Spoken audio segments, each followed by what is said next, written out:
Just to reconnect with where we were, I think we were discussing that my Mysore visit lecture, and we had started covering these themes, those themes from that lecture.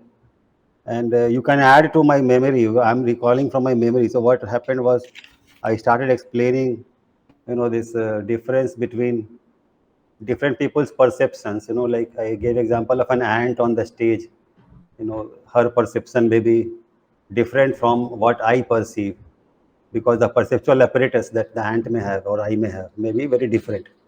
So there's a different scope and range of perception. But what the ant sees, the ant may think that is the universe.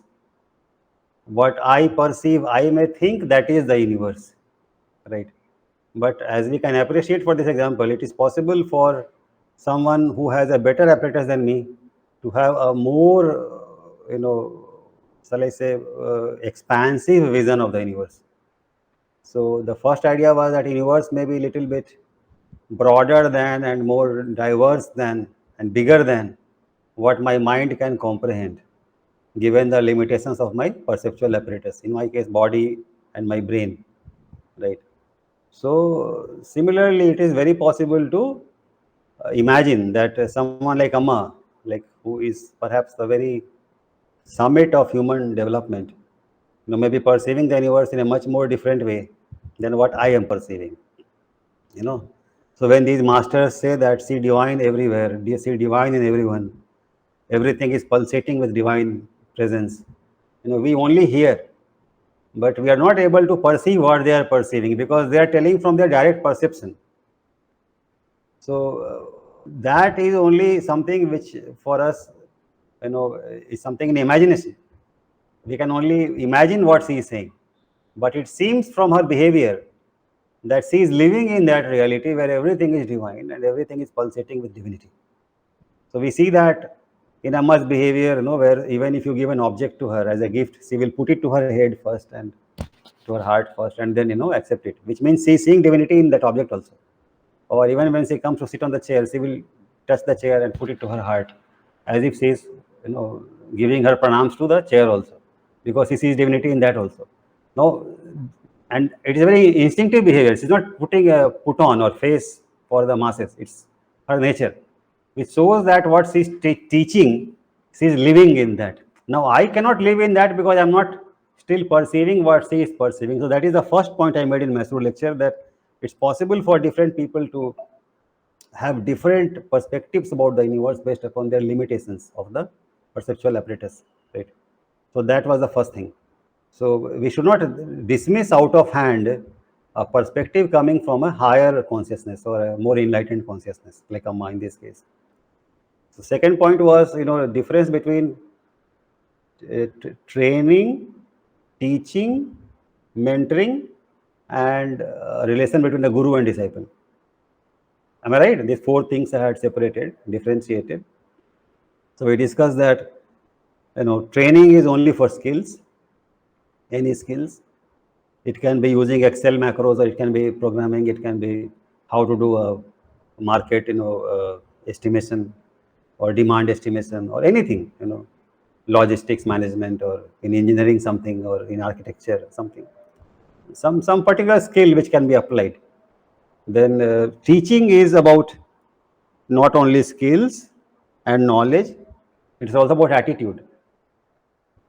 Because generally in HR we know, for example, that knowledge, skills, and attitude, these are three, components of a professional or any given, person who is coming to industry for, a job.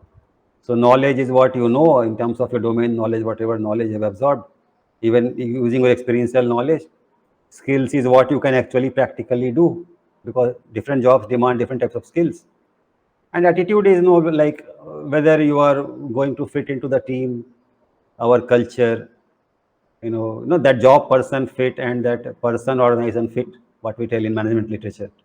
That is what we are looking at. And whether you are teachable or not, whether you are flexible or not, whether you are team oriented or selfish, or whether you are long term oriented or short term oriented or medium term oriented, and depending upon the company, they may need different orientations. They know no one right orientation. for example, in corporate sector. Depends upon the company, their strategy, their policies, and their style of functioning. Different personalities may fit into different companies given their particular attitude or personality. So that aspect we test through psychometrics, for example, in industry before hiring. Psychometric test we do. We do it to see the personality profile of the person and the company's requirements, and then whether it is a good fit or not. So that is the attitude component. But when it comes to spirituality or the kind of stuff that we are discussing, we are not looking at a company person fit. We are being little bit more moralistic, or which means we are having a word called character in mind. Now, Rohan had talked about that character and how character has been neglected in the modern discourse. If you remember, Rohan had talked about that, and I had a discussion with Rohan, and I had also shared something there. If you remember that, the short, I think video is also there somewhere on the YouTube channel, our channel. You can watch it if you want to remember that one. So we discussed that, and therein the role of teacher is what we discussed. So teacher's role is also to shape the character. Now it may be too late to do it in a graduation course or post-graduation course. It's very late to try and do that, but Amrita is trying that through the Amrita's University. In Amrita, for example, everywhere you go in any college, they will teach you self-awareness and personal growth, or they will teach you cultural education. And now they have also started teaching everyone in the university Ma meditation, which is a meditation technique developed by Amma. Not developed by Amma, maybe developed by some brahmacharis, but approved by Amma at least. Okay, so it's a very authentic meditation technique, approved by Amma and guided by Amma. So that is taught to everyone in the university now, and slowly, university is trying to engage the students more and more. Cultural education started with the first years in the UG. Then it has been, I think, expanded to all the 4 years of the engineering program. In the second, third, and fourth year, they don't teach a compulsory component. I mean, the same course to everyone that they do in the first year. From second year onward, there are a plethora of courses, a menu of courses from where you choose electives. But these are cultural electives. These are not electives which will be helpful in engineering as such. But these will be like subjects which add to your understanding of spirituality and character building and all that. So in a way, that is trying to shape the attitude of the students. And that is how I see it. So that shows that Amrita is also treating teaching as very important, not only training, because generally professional programs are more geared towards training. Why? Because the objective is to get the students placed. So when we only talk about placement in education, then it's a very commercial education, and in that commercial education, even teaching learning process is transactional in nature. It is like you pay money, and I give you training, and I give you opportunity for employment. CIR ensures that you get chances to get recruited by companies, and that is how it is. It's a transactional thing. So I paid salary, you gave me education, and you gave me an opportunity for employment. That is training. But when I try to shape your attitude, your character, that is teaching. And there is no way for me to do that, or to be able to do that, unless I am myself what I am teaching. So that is a very important point I had made in Mysore, that because it was a workshop for teachers, and they were the people who were teaching. So I had told that as a teacher, we cannot neglect our own personality, our own character. So we have to develop that also. So that is why teaching is different from training. The teacher is basically someone who sets an example before the students through their whole being, not only their knowledge and skills, but their whole being. And that is a very, very important thing to understand for all teachers. And why teachers? I think that every parent is a teacher to the children. So for every parent, and I feel that every boss or superior in the workplace is meant to be a leader also, and a teacher also. So wherever you are leading and guiding someone or some people, all those people who report to you become your wards. so to speak. Age does not matter. Your ward may be 55-year-old, it's okay. Because when we look at the life of the soul, which is almost, limitless, 55 years is a blink of an eye. So I don't think that every 55-year-old like I am is very mature or very wise. I don't see that, at least around me. So age is only a number.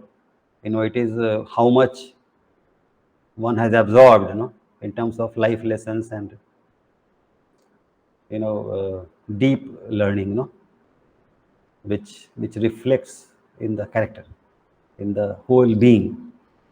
So that is what is, I think, called attitude, or gets reflected in attitude. So that is another thing we discussed. Then mentor mentee, obviously two professionals are there, and a mentor is a more senior professional, and he or she is passing on their wisdom and using that wisdom to guide the other person in different moments of time in their career to take the right career choices or right life choices, lifestyle choices, etc. That is mentoring. And the guru sister relationship I had talked about at length. I remember one whole video I dedicated, and I had talked about my personal life experiences with Amma, where Amma is playing the role of the guru and I being the disciple. I remember one whole video, a whole class, 2-hour class was dedicated to that. I remember very distinctly. So I talked about that at length, and how the main difference between a guru and a teacher and a trainer and a mentor is that a teacher, a trainer, and a mentor, though they have noble, motives, but they do not have the innate power, spiritual power, to be able to teach at a depth which is possible for a guru. So in a way, a guru is able to teach a disciple at the soul level, but a teacher or a mentor or a trainer cannot reach the depths of the soul. But a true master, a true guru, can reach the depths of the soul of the disciple. And that has been my experience with Amma. So a guru is able to touch the soul, the very core of every human being. So that is not possible for the other three categories of educators. That only a guru can do. And that is why it is very wrong for anyone to claim to be a guru. All of us can only claim to be a teacher or mentor or trainer. But if we claim to be a guru, then we are basically living in a false world, and we are projecting a false persona to other people. That we should not do very consciously, and we should not do till we know for sure from our own inner experience that we have power over the universe. Amma says that a true guru or a true Mahatma has power over the universe. He is not only free from the coercion of the external circumstances, but a true guru is able to influence the universe, so to speak. So Amma can actually influence the events which are about to unfold. I don't have that power. I'm sure you also don't have that power. So very few people have that power. Amma says that a true guru can create and does create situations in the life of the disciple which help the disciple to grow very, very fast. It has been my personal experience, for example. Ever since I have come to Amrita, ever since I have been embraced by Amma as a disciple, my life has been very challenging, very challenging, very turbulent, very exciting. But my happiness has only grown as a result, not diminished. And I have often been complimented in Amrita by my colleagues and my peers that how you are able to remain so happy all the time, despite so much turbulence. We all are getting so much upset, and your smile never leaves your face. What is your secret? So my secret is this utter surrender to Amma. I know that she is behind all this nonsense going around me, and she's creating it deliberately. And other people become upset. Amrita is such a mad place. It is, but it is by like that by design. Because in a mad place, you become very sane if you are able to understand spirituality. So what is spirituality? Let's begin from there. I have discussed that, okay, and also this, apart from this, I have discussed 10 avatars, and how it came into the discussion, how it relates to Mysore, video. The connection is that the guru is what she is or he is, but we are only on the way, right? Now, Amma says that to worship Krishna is to become Krishna. Okay, Amma says, often she says that, not once or twice. Often she keeps repeating this. To worship Krishna is to become Krishna. Now, for me personally, there is nothing more inspiring than that. This statement from Amma has always, motivated me to stay connected with Amma. Because here I see a person who is encouraging me to become like her. So in a way, she is saying to worship Amma is to become Amma. And now it's not about gender. I'm not talking about Rajiv becoming a woman, which Amma is biologically. No, that is not the point. Amma in the essence, what the essence is of Amma, is of a guru, is of a self-realized being. You know what I'm saying? So self-realized being is neither a man nor a woman. She has surpassed and transcended all such dualities.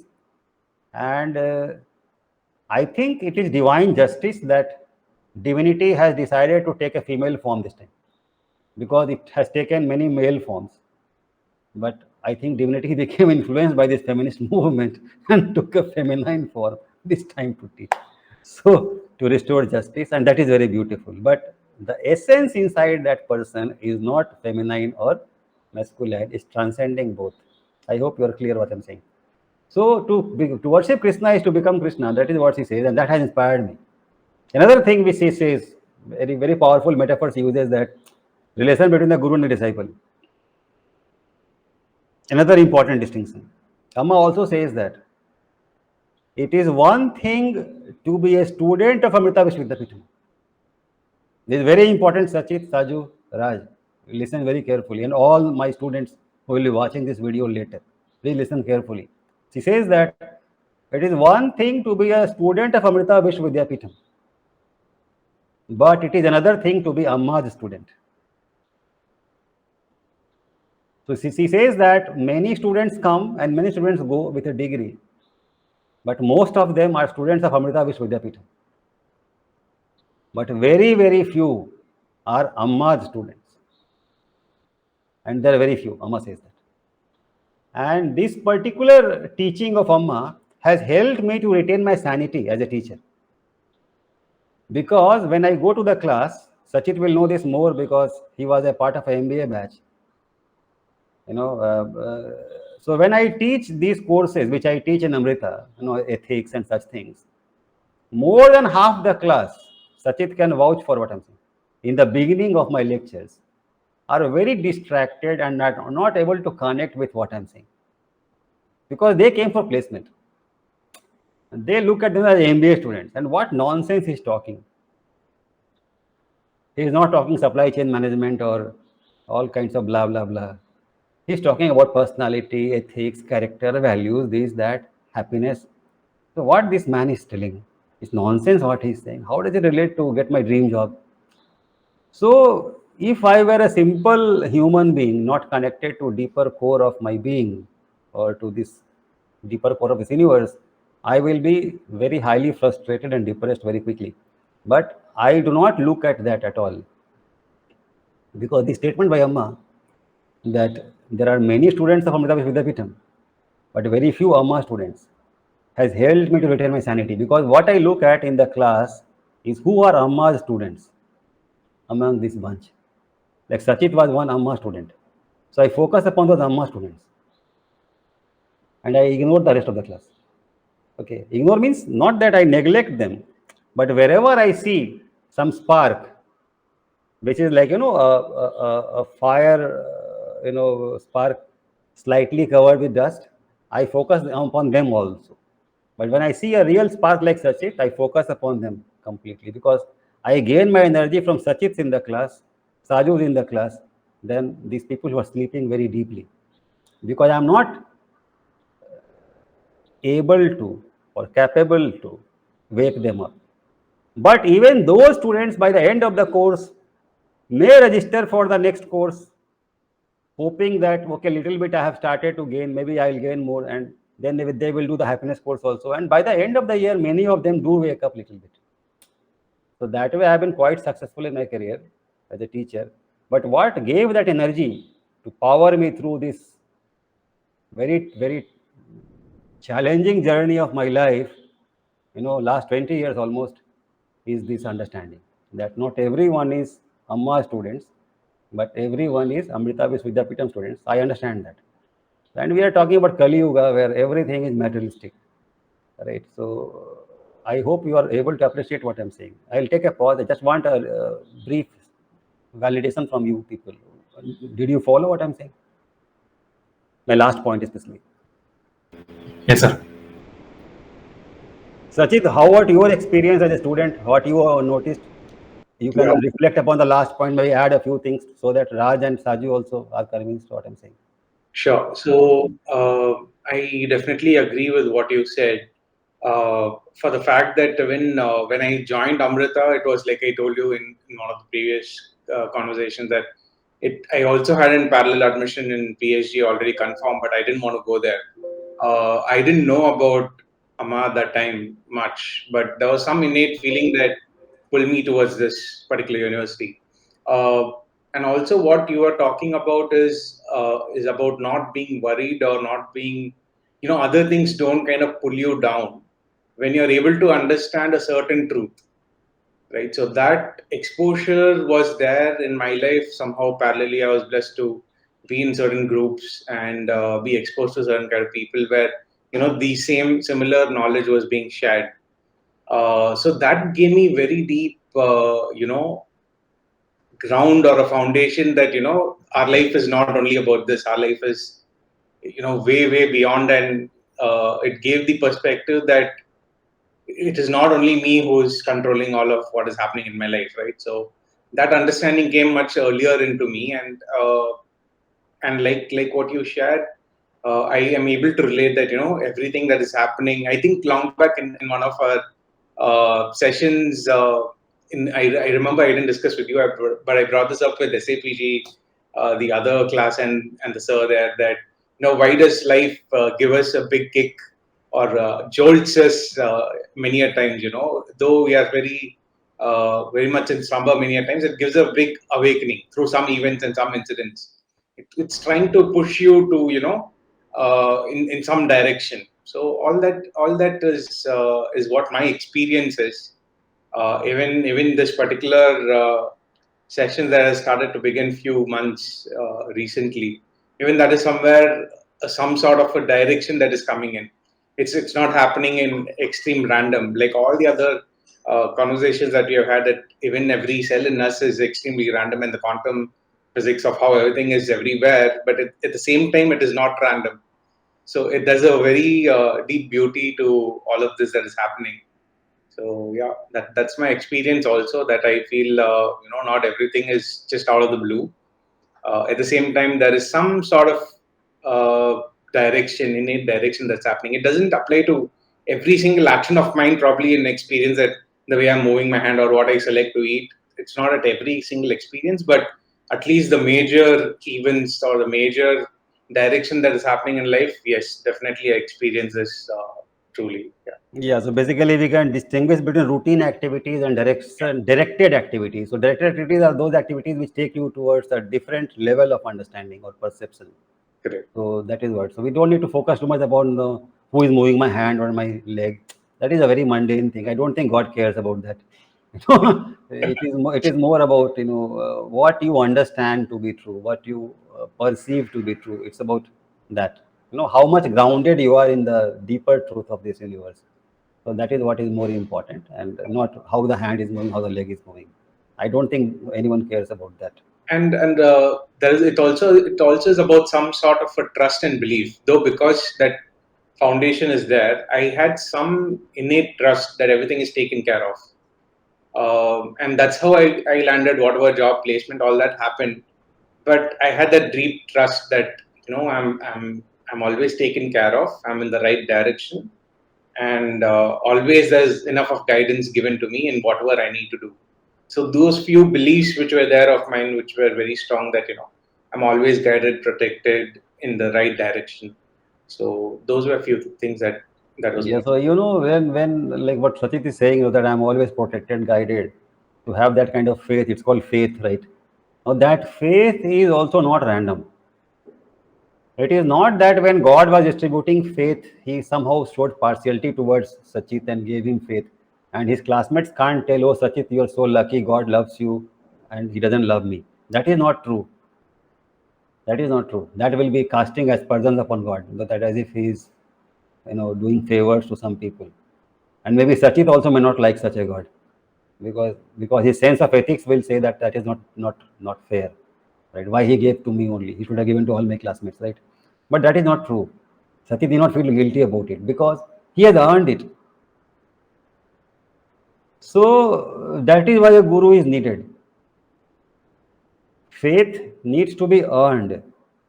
But to earn faith is not a small achievement. Now I am talking something which is very, very high up as a topic. Most people in the planet will not be able to appreciate what I'm saying right now. Faith is a great achievement, maybe the greatest achievement. Sachit is very, very blessed to have that faith. Because when someone has that faith, one problem which plagues 99.9999% of the humanity, which is anxiety. Anxiety will not happen mostly. Anxiety is the perhaps greatest source of unhappiness. What is anxiety about future? Anxiety about future is a lack of faith in God and God's benign presence in life. Is it not? So if we believe in God and if we believe that God is taking care, then where is the question of anxiety about the future? Then our only dharma becomes to live fully in the present moment. Because whatever I am doing, whatever I am thinking, whatever I am feeling, no one is watching, but God is watching. That faith is there. Now, this kind of a faith may lead to psychological issues if I think that a judgmental God is watching me. You see, it's a very important point because in our tradition, sex is looked down upon, for example. So when I'm doing sex with my wife or my husband, I may feel guilty that God is watching. No, that is not the point.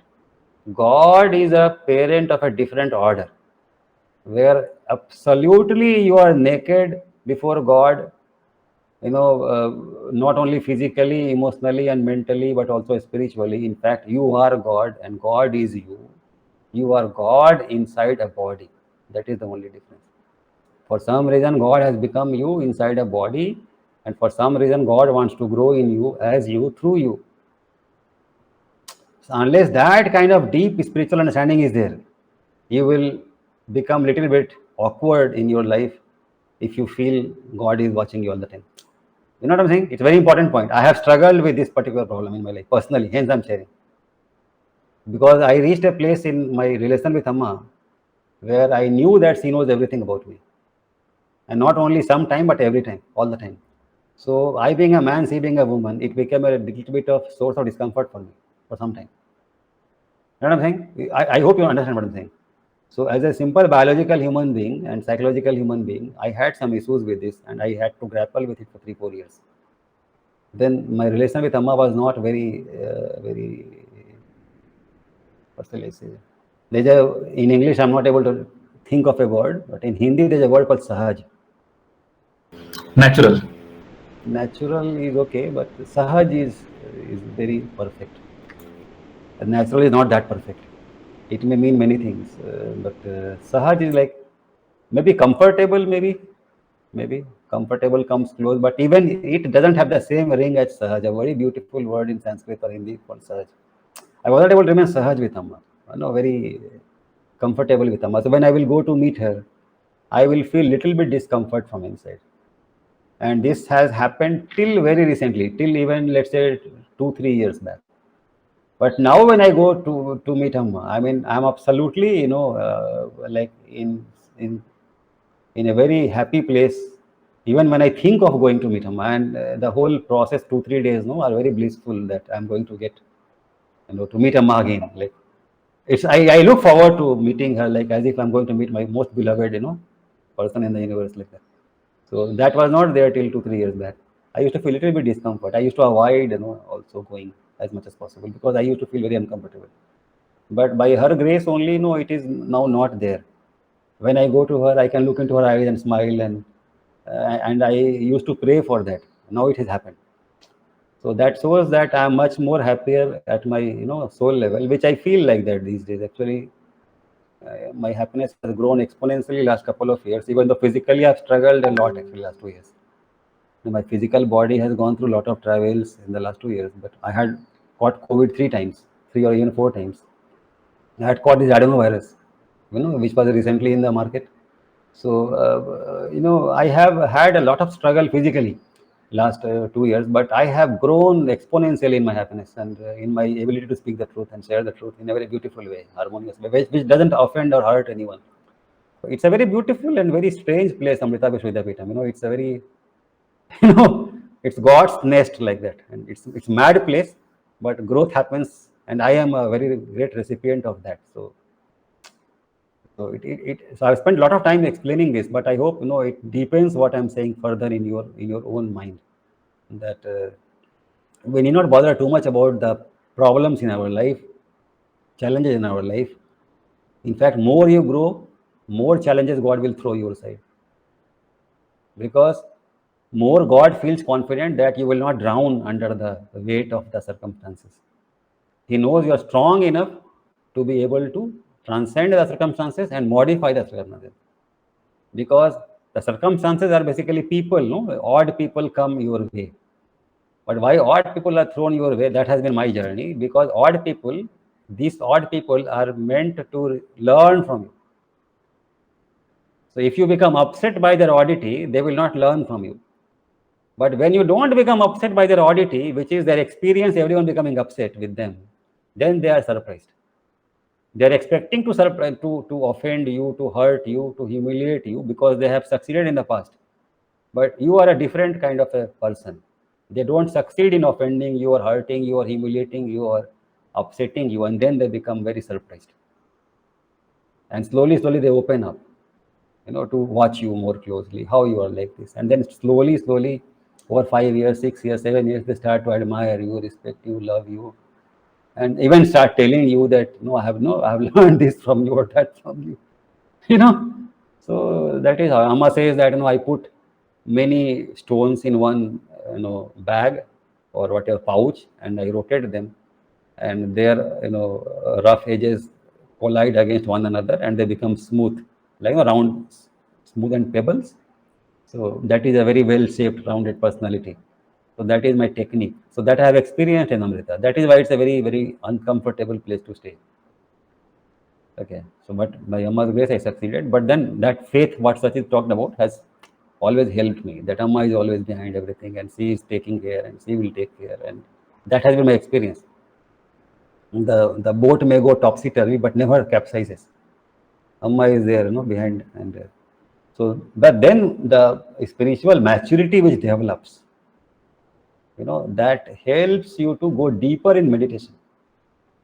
So that's one topic which I could not cover in Mysore. So I'm bringing this up today now. So Amma says that like a bird has two wings, with which it flies, and also it has a tail with which it sets the direction. Right, all three are needed. So it's like that, like your seva and your meditation. These are two wings of the bird. Bird being your soul. Okay. So meditation is directly communing with God, and seva is serving God. Because whatever you serve outside is a manifestation of God, is it not? The quantum physics also tells us that there is nothing except the random movements of electrons and subatomic particles, which means that universe has not been created. That's an illusion. Universe is being manifested. People ask, no, why was the universe created? Why did God create the universe? That's a wrong question. Quantum physics has taught us enough to say that this is a wrong question. There was no universe created in the ancient past. That is a false question, wrong question. I hope you understand what I'm saying. Do you follow what I'm saying? Am I right, wrong, factually, scientifically? What does science tell us? Quantum physics tell us. Is there a universe created in the past?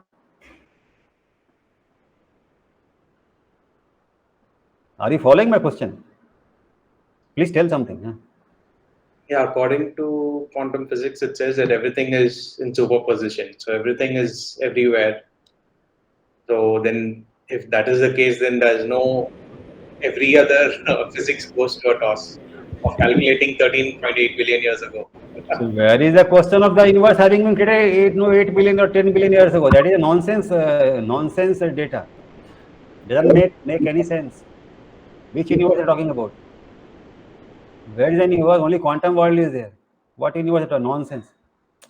It is just that one subjective observer trapped in an objective body, limited by the limitations of the five sense organs and the limited brain, perceives a physically dense reality, which is an illusion. Because if you take electron microscope, the same reality vanishes, right? And why I'm calling it illusion, I don't know whether I gave it in this class or not. So let me give that example. It may be a repetition, but a good repetition. Let's say that my hand is very highly infected, okay? Some wound is there or some infection is there, and doctor saying I'll cut the hand. They could not catch it. What is the cause? So whatever medicines they are giving is not helping. Someone tells me go to some hospital which is a very advanced hospital. Let's say in Germany. Okay, I go there. So they have very advanced diagnostic tools. There they are able to diagnose a certain strain of bacteria which is causing this infection. They could not catch it in India, let's say.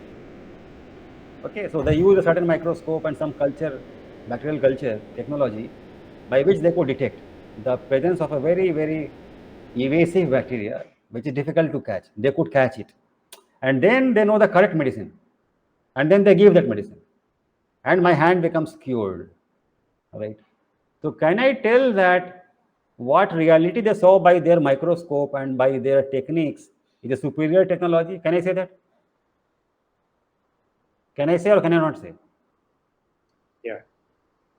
Why it is superior? What is the logic? Does it help you at that moment? Because it cured my infection. It cured my infection. They found the truth of the illness. And that helped them to give the correct treatment. Is it not? So whatever is more true will be more accurate and more effective. Yes. So that is a Yes, higher sir. order. That is a higher order understanding of this situation. My infection in the hand. So like that, when I take electron microscope and see the reality, that is a higher order perception. Though very unsettling. It's a very unsettling perception. When I take electron microscope and look at my son, my darling son, who I love so much, and he vanishes, it's a very unsettling reality. A less mature mind than mine may go crazy. Is it not? But I don't go crazy because I already know world is Maya, Brahman is truth. Intellectually, I have been so much steeped in this idea for so many years and so many lifetimes, but by now I am a very, very hard-skinned soul. These things don't unsettle me at all. I know this already. Science is now only telling me and is able to give me tools with which I can make it a practical experience. But I knew it already intuitively. So I don't get unsettled. Now this is maturity, this is spiritual maturity. So a session like mine, no, should be classified as A, adult movie, not for young children as souls who will become frightened by this reality. We are really watching a hardcore movie where actually we are taking away all the strains of Maya. So my classes are meant for very brave souls, courageous souls. Occasionally some souls are leaving the group, one or two will leave. They will become frightened, but it's okay. We are not here to market our goods. We are here to teach truth as best as possible. Are you following me? So at some level of life, you let go of all marketing gimmicks and everything, and you just talk the bare truth. And only the courageous souls, because on this earth we need such classes, we need such people. Otherwise, the whole world will go asleep forever. It will never wake up.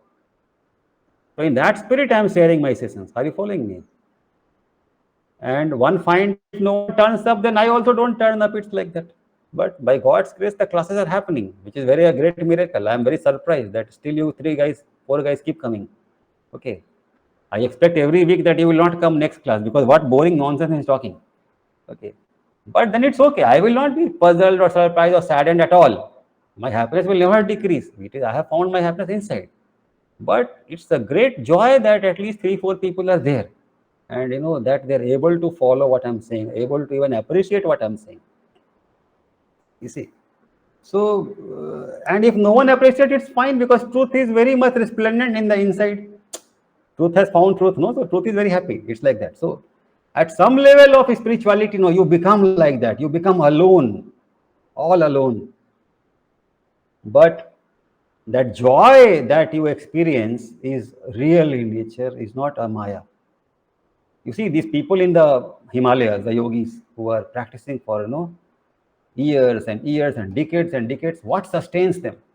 This is what sustains them. They are coming closer and closer to the truth, and one day they find the truth. So truth sustains them. But then from those Himalayan heights, when they look at the world, they don't want to come down because they know that the world is very deep asleep. Very few people will be able to receive what I have to say. So they stay up in the Himalayas. But then they will pull some occasional souls. You have heard such stories, no? Some Paramahansa Yogananda or someone like that will get pulled to Himalayas to meet these great masters, and then they will train them, educate them. So very worthy souls only. Generally, Amma says that actually that great masters generally don't connect with everyone because very few souls are capable of receiving what they have realized. So, so in that sense, I feel very happy that Amma felt I am worthy to receive some of these truths and then share with my students. And I feel very happy that some of you are here, and I'm very proud of you also. So idea is that it's not as if God wants to be alone forever. It's not like that. Or God wants to be undiscovered forever. That is not like that. God wants to be discovered. God wants to be seen. But God will not make compromises to be seen. God will not make compromises to be discovered. God's expectations and standards are very, very, very, very, very, very high in terms of the expected level of morality, purity, sincerity, dedication, and love for God. So somehow I feel that today's class so far, last half an hour has been very, very deep and profound. I don't know whether you are gasping for breath or you are able to stay with me. I would like to hear your thoughts. Raj, especially. How do you feel, Raj? Do you feel comfortable or is it too much for you? No, sir, very comfortable. I've been reserving few things, for you to complete your thought process. Then I did not want to disturb you. I had a few things to take stage by stage. I'll go in the reverse order, sir. So when it comes to no, but first thing is you are comfortable. Yes. Saju, are you comfortable or scared, frightened? No, sir, quite comfortable. Sachit? Yeah, comfortable. And why I'm asking this? Why I'm asking this because the way things are happening inside me, I am being told by divinity inside that I will be having tremendous impact upon this world.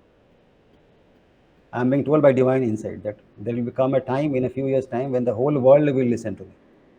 And the God has been preparing for me this role for many, many lifetimes. Okay.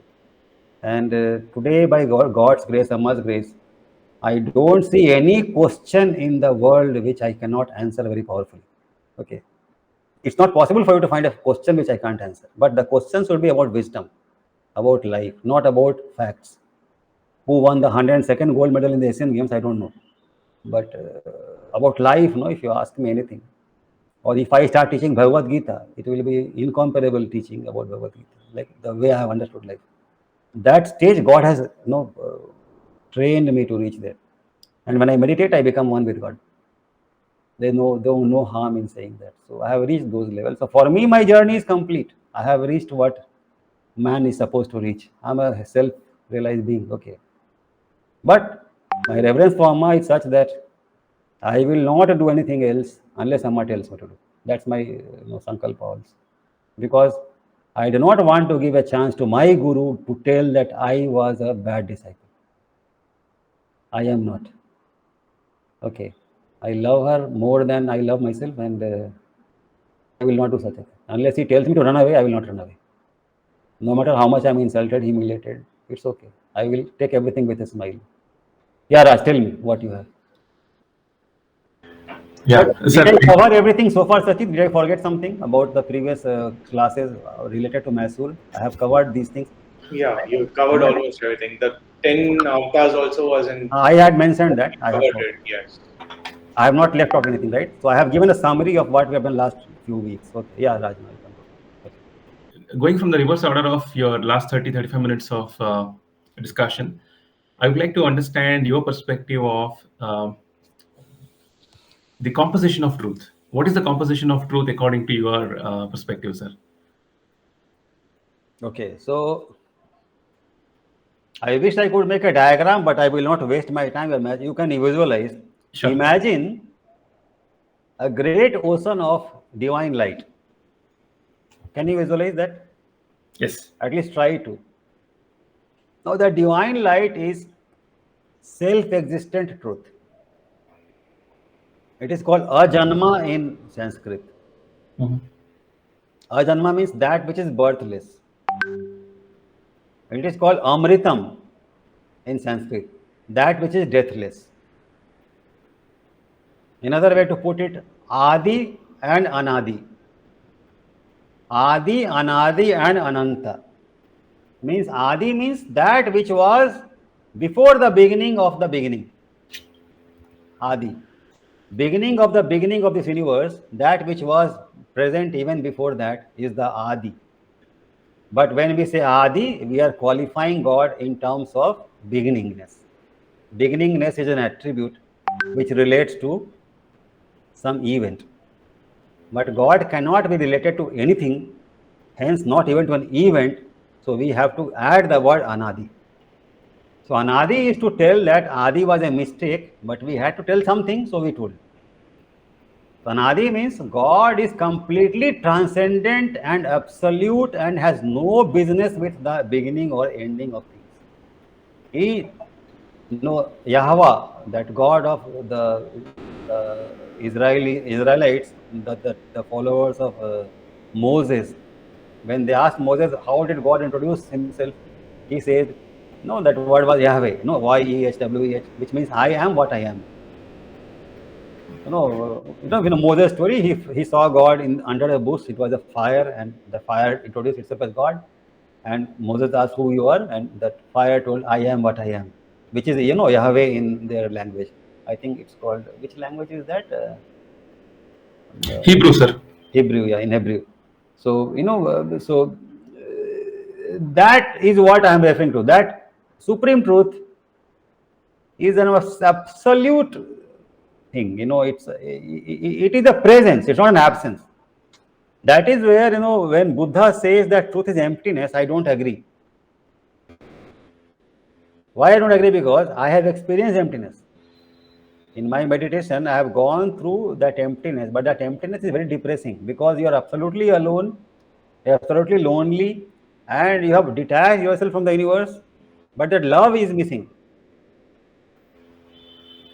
In a way, you are imagining that you have escaped suffering. But in trying to escape suffering, you have escaped everything: dharma, responsibility, duty, love, the desire to help others, everything. I think that is not the complete, self-knowledge. That is only nirvana in the sense that you have escaped suffering. But escaping suffering is not the purpose of spirituality. Because escaping suffering or trying to escape suffering is also a sign of cowardice, no? But we are meant to become courageous souls who embrace life in totality. Because God that I know is not separate from the world that we see. So even though Brahman is absolute and transcendental, it is Adi and Anadi and Ananta. That Ananta includes everything and excludes nothing. So even though God is eternal, transcendent, immutable, and absolutely, not related to anything at all, it is an absolute thing. But at the same time, that God envelops everything completely. So even that wall, even that elephant, even that ant, even me, even you, even everyone is included. So you asked composition of truth. So in reality, truth cannot be a composition. Because anything which is composed will become decomposed by nature, no? Because everything which is composed will also decompose. It's part of dual universe, right? So there is a para prakriti, there is apara prakriti. So para prakriti is Brahman, absolute, transcendental reality. Why prakriti? Because it has its own nature. Even though it's attributeless, but attributeless with respect to what? With respect to the attributes found in the objects in the universe. So attributelessness of Brahman is a relative statement related to the attributes of the different objects in the universe, right? Attributelessness is not an absolute statement, right? In fact, there is no way to describe God. It's impossible through language. We are only making attempts. Even though I know truth, I can't describe truth, okay? But I can only use language as beautifully as possible to help you appreciate what I am saying. But what I am saying has to be intuited by you in your own meditation. So idea is that God is attributeless in the sense that it doesn't have any attributes that sense organs can perceive. But at the same time, when you experience God as your own inner reality, you will experience a something which exists. Because if something doesn't exist, then what nonsense we are talking? Why are we bothered? We are bothered because we know that that something which will make me immortal, which will make me absolute. In fact, it will not make me absolute, it will not make me immortal. I am already absolute, I am already immortal, I am suffering a huge hypnosis. So my guru, my Amma is saying that, Rajiv, you are not what you are thinking. Wake up, you are that Vishnu, you are that eternal immortal Atman. She is saying, I am not able to perceive it. This whole tamasa is about that, getting that which is the toughest to get, which is God. So the composition of truth is like this, that you can visualize a deep mine, which is not yet mined. It is covered with rock, earth, all those layers of earth. If you have studied geography, under that is buried a diamond, a spark of the supreme truth, what is called Atman. Right? Now we have to mine this virgin mine to reach that diamond and get it in our experience. So our Upanishads often talk about this. It seems from the glow on your face that you have found that for which every human being takes birth. So he says, yes, Father, I have found it. Like, I can keep a diamond on my hand, like that I have found it. So our Upanishads describe that there is something to be found deep within you. And Father is asking his son, Father is self-realized being, he is asking his son that, Udalak, it seems you have found that which is supposed to be found. Yes, Father, I have found it, like I can keep this diamond on my hand, I have found it. Like. So Mira says, Payoji maine Ram Ratan Dhan Payo. So there is something in you, in me, in everyone, which is supposed to be found, and that is the purpose of life. So composition of truth is that the truth is buried deep within and covered by layers and layers and layers of apara prakriti. So the truth is para prakriti, absolute nature in its own virgin purity, immortality, immutability, transcendence, Atman Brahman, Sachidanand Ishwaram, right? Anadi, Adi, Ananta, right? The whole Upanishads and Vedas and Puranas and Itihasas are singing praises in his glory. That is inside us. Now, I will take a deviation and describe to you some reality you may have seen, but it may not have attracted your attention very deeply. You go to any Indian temple, famous classic Indian temple, the most powerful ones in this country. You go to Rameswaram, or you go to Tirupati, or you go to Meenakshi temple, or you go to any famous Indian temple, no? Right? Which are really adored all over the country, and we go thousands of miles to take darshan of deity there. I'm talking about such temples, not the real temples, not anyone. Some architect may make a temple in an apartment block. I'm not talking about them. I'm talking about real temples. So when you go to those temples, you will notice that there will be a big compound, and the temple will have a flag on the top. It's called Dharm Pataka, and that flag will be fluttering in the wind, and you can see it from a great distance.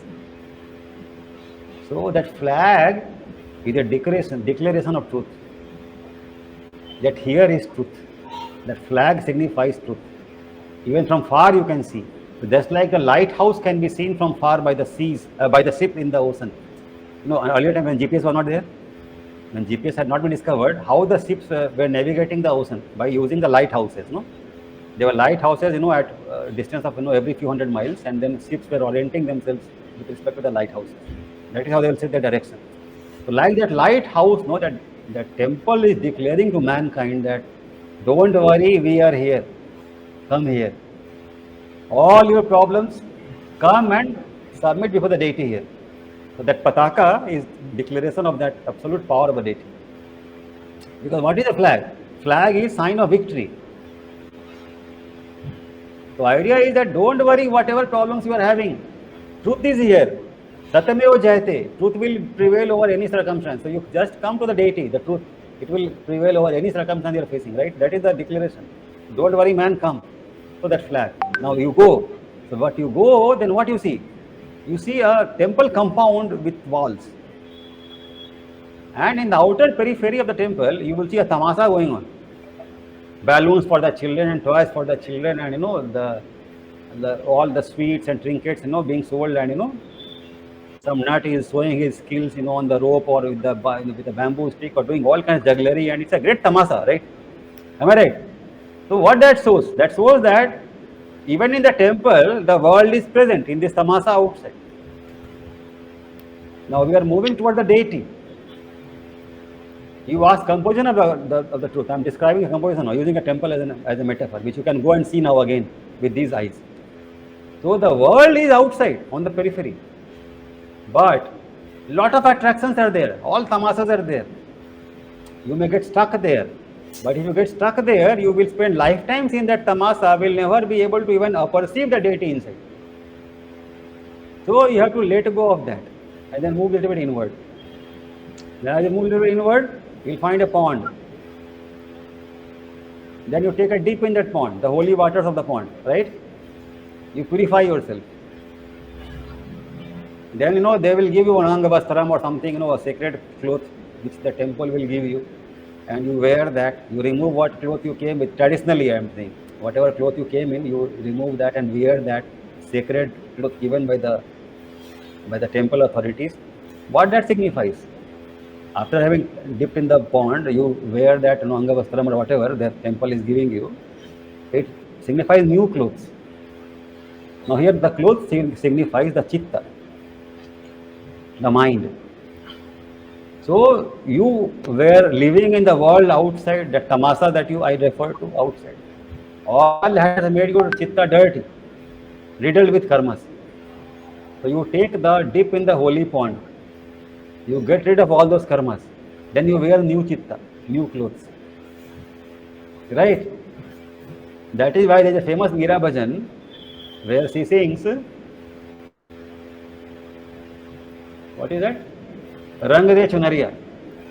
Rang de chunariya, Syam piya mori rang de chunariya. Lal na rangaun, hari na rangaun. Apne hi rang mein rang de chunariya. Have you heard that song? I have heard that song. Saju, shall I play that song in YouTube? No, sir. I have not. You want to enjoy for a couple of minutes? I have not heard about it, sir. So shall I play from YouTube? Yes, sir. Let's hear, sir. Yeah. See, my class is not for impatient people. I can talk later also, but let us hear this song. So, because it is related to what I'm saying. Because Meera is using Chunariya as a metaphor. Do you think Meera is a woman who has gone with a Chunariya to Syam and saying that, oh, my beloved, color this with some color and I will dance with you? No, it's not like that. It's a symbolic song. It is the mind who has found God. And she is telling that, the cloth which I am wearing, my chunariya is something you wear, like a scarf, something, you wear, and she's saying that you color this in your own color. Like whatever I prefer, red or pink or green, I don't want that color because I don't know what you like. So you color my chunariya with your color, which you like. तो श्याम पिया मेरी रंग दे चुनरिया, लाल ना रंगाऊं, हरी ना रंगाऊं, अपने ही रंग में रंग दे चुनरिया. मतलब like what color is yours? No, you color my chunariya in that color because I want to become of your color.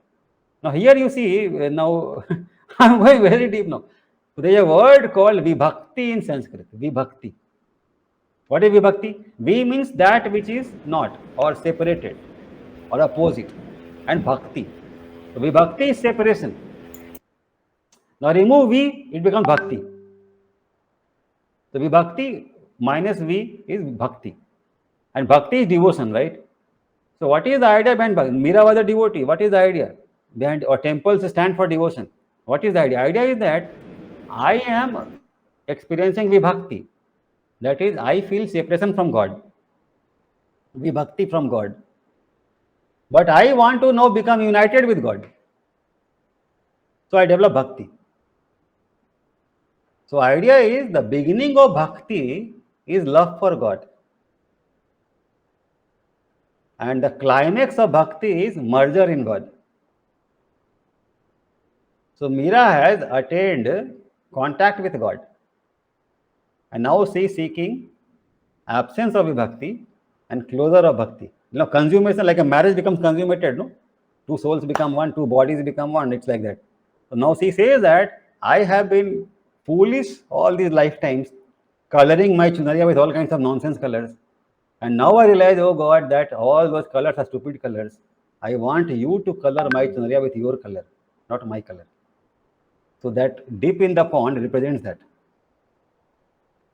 You take a dip in the pond in the temple so that God's color can purify you of all the sins that you have accumulated, all the karma that you have accumulated. Then you wear that new cloth given by the temple, which symbolizes God's color. So now you are clothed in a very, or a sattvic mind. Let's put it like that. In a very sattvic mind, you are now going to meet the deity. Then as you are going towards the deity, you will reach the interior of the temple structure. In the interior of the temple structure, on the walls, on the pillars, as you move towards the deity, tell you multiple gods and goddesses. Am I right? Yes, sir. Multiple gods, goddesses. All kinds of Puranic stories will be there. Itihasas will be there on the walls. Right? And slowly you move towards them. So idea is that outside in the compound was the worldly plane, the materialistic plane, the earthy plane.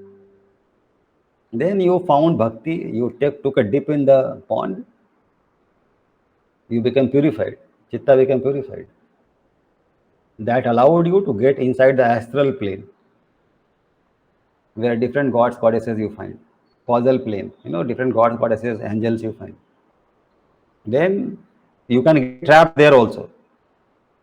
But you kept moving, you not get trapped, right? And what allowed you to keep moving is that Angavastram, that pure Chitta, right? So your Sattva helped you to move through all, because powers may awaken in you. Siddhis may awaken in you. You may become a godlike being. You may start to fulfill people's wishes. You may be able to read people's minds. You may be able to levitate. You may be able to move through air. You may be able to walk on air, on water. You may be able to bring the dead to life. You may be able to cure cancer. All kinds of siddhis may awaken in you. These angels, these deities, they may bless you with all kinds of things. But then your ego may become inflated again. Then again, what happens? You get thrown out. to the outside compound. So idea, it's a very treacherous path. You have to keep moving toward the deity. So deity you can't see just like that. Deity is sitting in the Garbhagriha of the temple, which is a very dark place, very small place, very cloistered place. In some places, you may have even have to bend, because your head will hit the ceiling of that door. You know what I'm saying? You have to really, bend. In Vishnu, they have to crawl also. So you have to really become very small. Why they are making it like that? Do they not know the height of the human being? No, they know that. But they want you to bend and crawl and surrender and submit and bend your knees, because no ego before God. All nonsense you have to drop. Then you enter inside at a dark place, and deity is there, and you have to strain your eyes to see the deity. Why it is like that? Because when you discover your Atma, it is like that. It is in the depths of the unconscious. It's a tiny little spark which you have to really struggle to perceive initially. Why? Because your unconscious, as Jung described, is very, very highly dark and dense place. Now, Carl Gustav Jung describes that very beautifully in his voluminous writings. In psychology, no one has written more about this than Carl Gustav Jung. Okay, he was fascinated by this shadow. He calls it the shadow side. I taught it in the Theory of Personality, if you remember. So it is there that you find the Atman. Like in a mine, I was giving that example. No? You dig, and you find. And when you find for the first time, you may not understand what it is, but immediately you cannot miss it. Also, you instantly you become peaceful. First thing, my experience of it. Whatever turbulence was there, you become instantly peaceful. All the disturbances go away slowly. Within a few moments, they go away. And you become centered on that for some time. It's difficult to remain in contact for long, but few seconds maybe. So my first contact happened for a few seconds, and but then I became instantly very peaceful. But I could not forget this for many months. I was very sick at that time, long time back. I was even not aware of these things. I was a student in those days. I was in my BA, I think third year. I was very sick at that time. It was in 1992, I think. So maybe 31 years ago. But instantly I felt a lot of peace. And I realized that there is something which is very inexplicable. But for many months, I remembered that experience. And then as a result of that, by Amma's grace, after meeting Amma, when I started to get in contact with that very more frequently, and now I am always in contact, then I understood slowly, and now I know actually it is what everyone talks about, the Atma. So that is the composition. But when you are you are able to retain contact with your Atman for long, then what happens? Slowly, all the karmas, which means impressions here. When I say karmas now, I mean impressions on the chitta, start to get weakened, and disappear. But it's not that easy, because the chitta is riddled with granite-like karma, tremendously strong and hard karma. So even Atman's light is not able to dissolve them immediately. So that is why you will see in, I think, Vishnu Puran and also in Durga Puran, I think, I may not be very accurate, I have not checked or verified. I am giving information from a secondary data, from something which I read in a secondary literature. I have not checked the primary source, but what I have read, I am sharing with you. According to Prabhupada, Srila Prabhupada, the founder of ISKCON, I am quoting his literature. He mentions Devi Durga as Vishnu's sister. Okay.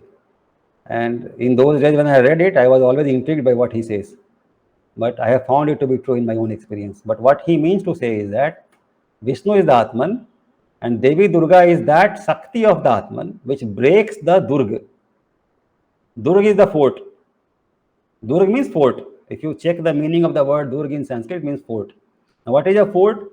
Fort is a place where the enemy is hidden or hiding and you want to conquer it. But they are inside the fort. You can't go. And if you try to enter, they will shoot snipers at you.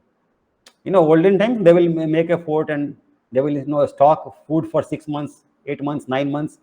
And ultimately, the enemy will become sick and tired. They will run out of supplies and they have to go back. Then they will come with more replenishment. But then in the meanwhile, they will make the fort even stronger and stock even more food. So it was a waiting game. You will become sick and tired. Your forces will become restive. They will remember there are no wives and children. And they will start getting letters. You know what I'm saying? So these people have to go back to their homes also, no? So the invader king will not be able to sustain the army for long, so you have to go back. So idea is that you could not succeed. So like that, fort is like that. So similarly, in our inner composition of the being, there is a certain unconscious level where very deeply strong and powerful karmic impressions are there, which will not let go of the Atman so easily, and as a result of which you will not be able to realize yourself. So it is called the Durga, and Durga smashes that Durga, breaks it. What is the idea? Idea is that Atman Shakti, which is radiating from the Atman, is the Devi Durga. It is like fire and heat and fire and light. Are they two different things or do they belong to the same thing? What is your answer? Is fire and heat two separate things? It belongs to the same. Yeah.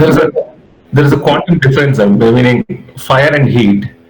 Heat could be, it could be warm also, and heat could be high temperature as well.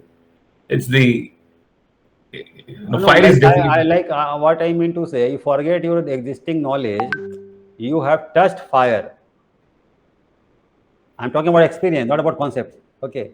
Right. You touch fire and you feel heat, or you burn your hand. So what burned your hand is fire or heat or both? I think it's both, sir. So can you separate fire and heat? Can you separate sun and sunshine? Are you getting me? Is sunshine independent of the sun? Does sun have any meaning without sunshine? So like that, does fire have any meaning without heat? Does heat stay independent of the fire in this metaphor? So fire and heat are the same and yet not the same. You know what I'm saying? Fire and heat are the same but not the same. How? Let's say a fire is there and an iron ball is there. You put iron ball near a fire. After some time, iron ball will become hot. But is the fire inside the iron ball? No. So fireball has picked a quality of the fire, which is heat. Are you getting my example? So iron ball is hot. Now you touch the iron ball, your hand will get burned. Even though there is no fire inside the iron ball can burn you. Why? Because it has acquired the heat, which is a secondary quality of the fire. Are you getting my example? So like that, Vishnu is the Atman, the fire, and the heat is the Devi Durga, its quality. That is why tapas is supposed to generate heat. Is it not? Are you aware of these things in literature, spiritual literature? When you do tapas, you gain heat, power, Shakti. Yeah. Shakti. Yeah. So Shakti is a secondary attribute of God. So Amma says, Shiv Shakti ek rupinyan Amma. Now Amma's, whenever you will do Rahu Puja or Sani Puja with Amma's presence, in Amma's presence, you will end with this sloka. Shiv Shakti ek rupinyan Amma, Amma says. What does it mean? Shiva, truth, and Shakti, they are ek, one, not two. So what she's telling, what you are experiencing is God's power because you are alive. Your body is like the iron ball. In my example, I use the iron ball, no? So your body is like the iron ball. And the life energy in you is the heat. Coming from the Atman, the fire. So by supplying heat to your body, the iron ball The fire has not become you, but the fire is animating you. It is enlivening you. How? By giving you that life energy. Is life energy God? No. Is life energy independent of God? No. Are God and life energy two? No. Are they the same? No. Are you confused? I hope answer is no.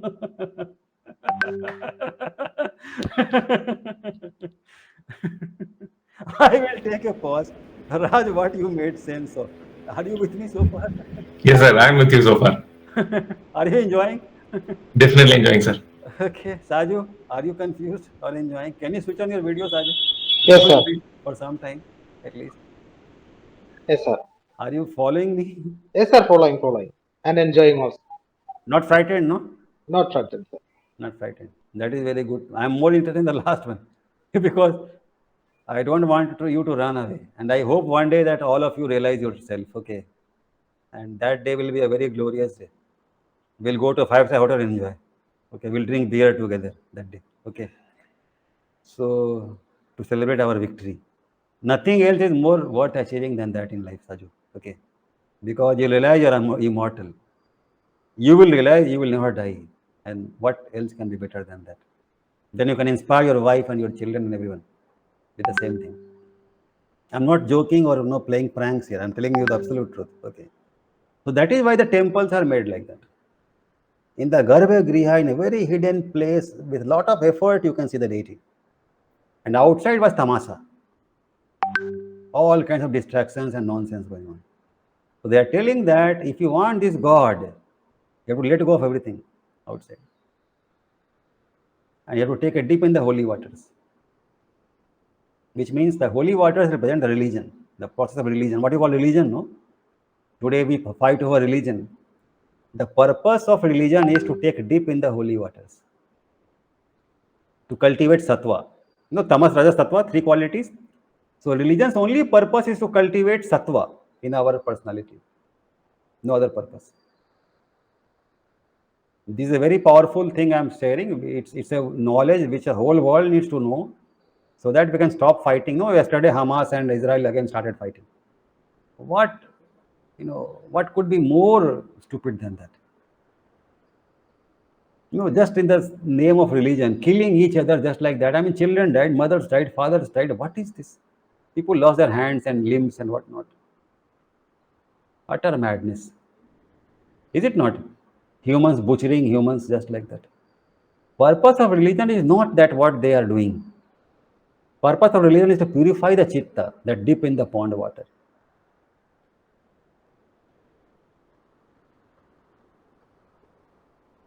So if you study the structure of the temple, it is teaching you silently this whole process. The outer compound, the world, where you live.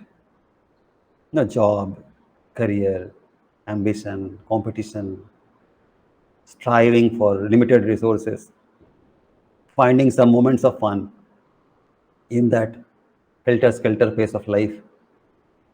Some sleep somewhere, some pause somewhere, some rest somewhere. Then you go inside, then you take a dip in the pond. So religion is a opportunity to take a dip in the pond. So that is why in my Mysore video, let me touch upon one more theme I covered there. God made the world in 6 days and rested on the 7th day, right? And that 7th day is celebrated as a holy day. So Sunday is that day, and hence all over the Western world, Sunday was a holiday. You don't work on Sunday. You don't go to office on Sunday. You go to the church on Sunday. So in Christianity, going to church on Sunday is a compulsory ritual. Every Christian family worth their salt will go to the church on Sunday with whole family. Is it not? You will see all devout Christians in every Christian family, they will go to the church. Every Sunday morning, there's Sunday Mass. And the Sunday Mass is compulsory for every Christian to attend. Okay. There they will share the bread and the blood of Christ in the form of wine and all that. If you know the Christian rituals, all that. So there'll be Christian carol and all that. No, there's a what is that choir, no, which will be singing those songs, and you have to be there. Take Christ's blessings and come back. So it is a holy day. Again, in the among the Jews, they have a Sabbath.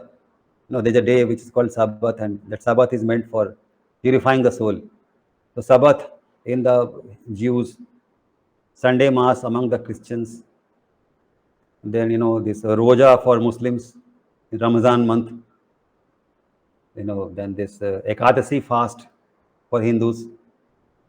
These all are common themes across different religions, which are telling us that among the humdrum activities of life, we need to take a pause periodically to purify our soul, to purify our consciousness. That is the meaning of that. You work for 6 days, but one day you take a break from work. And don't worry about your career or money or occupation or customers or company or market. Focus upon yourself. Elevate your consciousness. Try to connect with God, because God is the only reality which you need to find. So Sunday is a holy day. So I talked at length about that in Mysore campus, and I'm now using this repository to explain that a little bit in greater detail, which I just started to do. So what it means is that, see, in life, the hectic activity, right?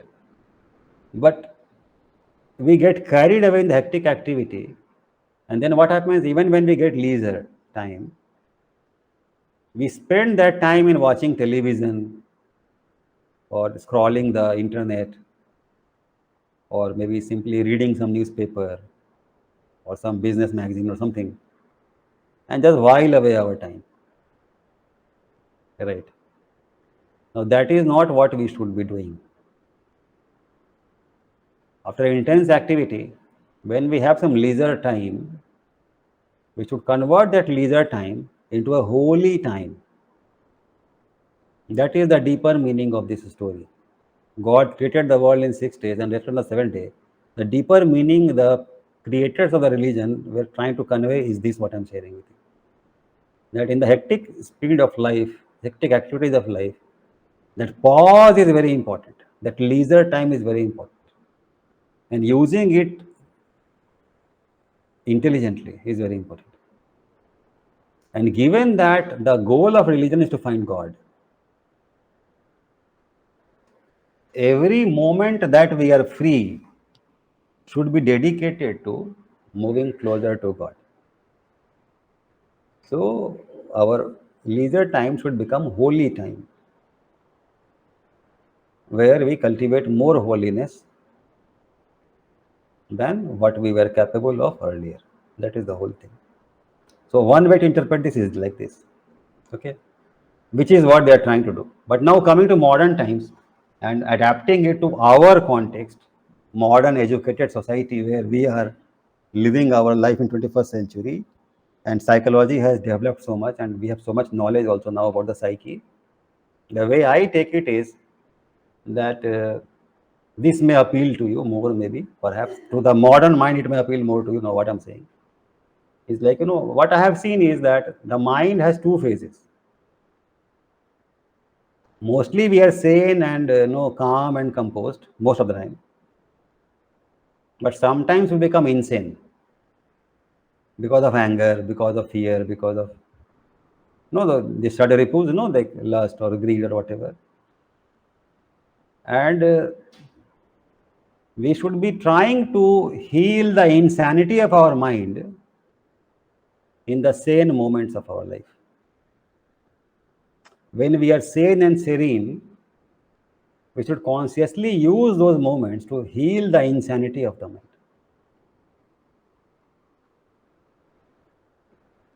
So as a result of that, many techniques have developed. For example, reflective journal writing. In my courses, I made you to write the learning diaries, for example. Learning, remember such as learning diaries.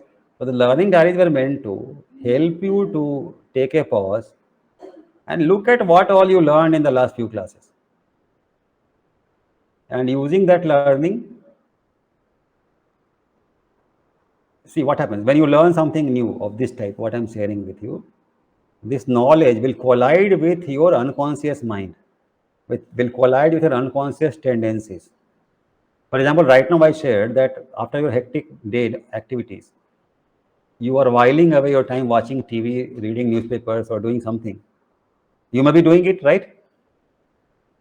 You may be doing it right now. Now, what I am saying is going contradictory to what you are doing.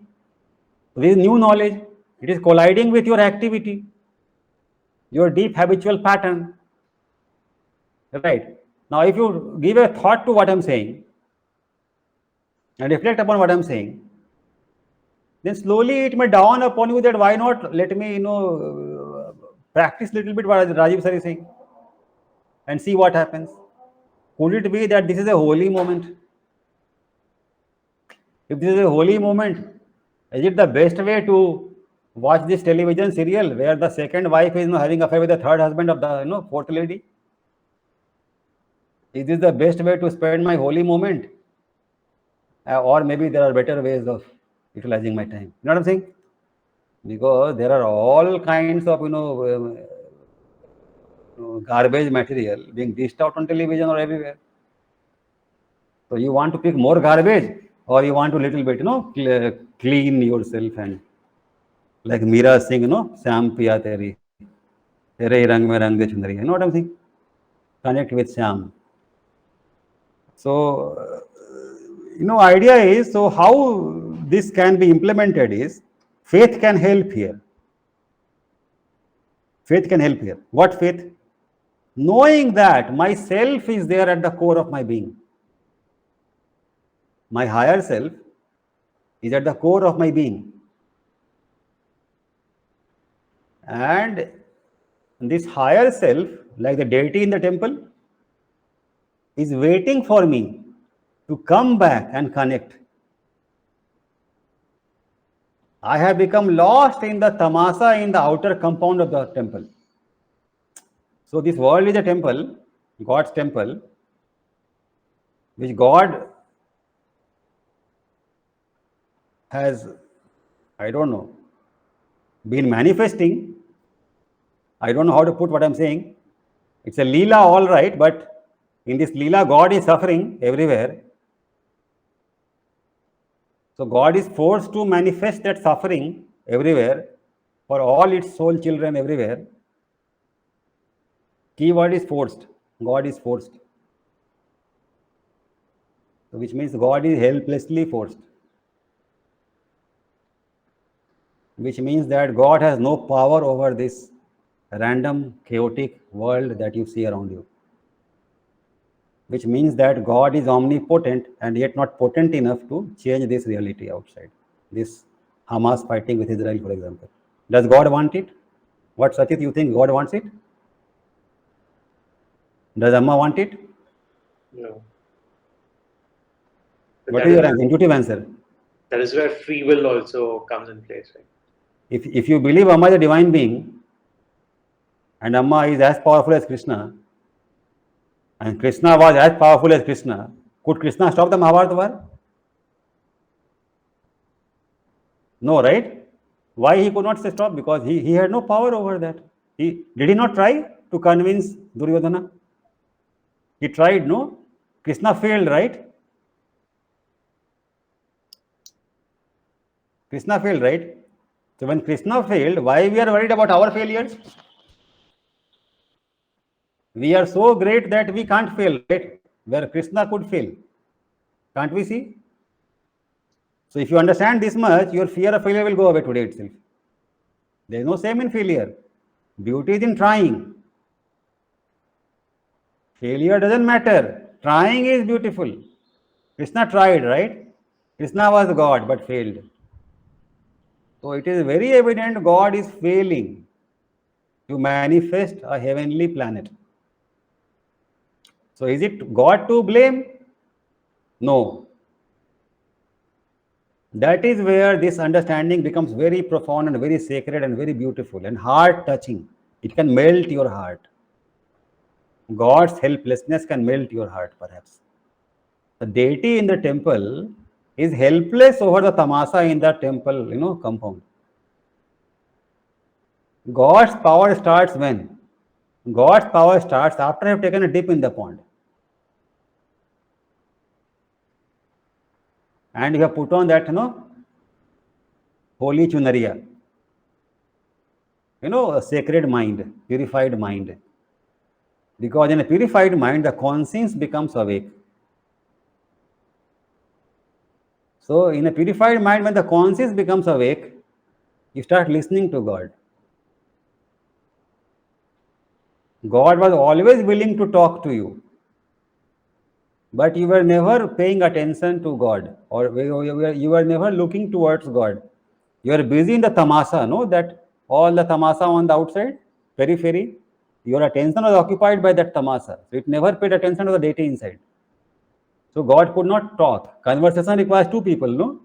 Since you are not available, God was silent. But after you take a holy dip in that pond water, in religion, which means you have studied Bhagavad Gita, you have done a lot of sadhana, you have done a lot of practices, purified your mind, made it silent enough for God to become audible. Maybe God was talking all the time, but you had become deaf. It's like that. So when you connected with God, God started to teach you. So that is why. So, in the hectic activities of life, if you have faith that God is inside you, you take a pause.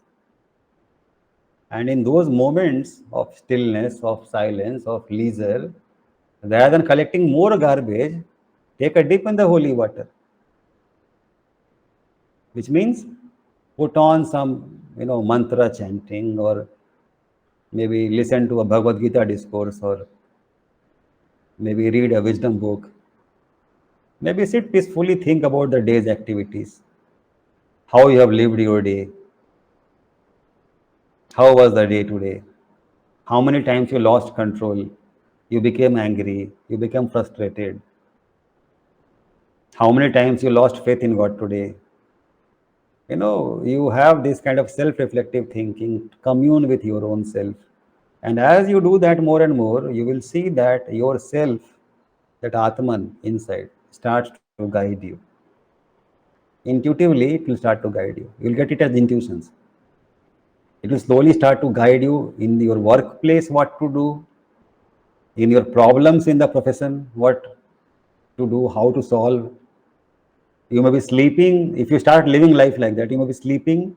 In your dream, your Atma can suggest solutions to your problems, your challenges on the workplace, your PhD thesis, the ways of data collection, or another inventive way of organizing your research, or finding new avenues for research.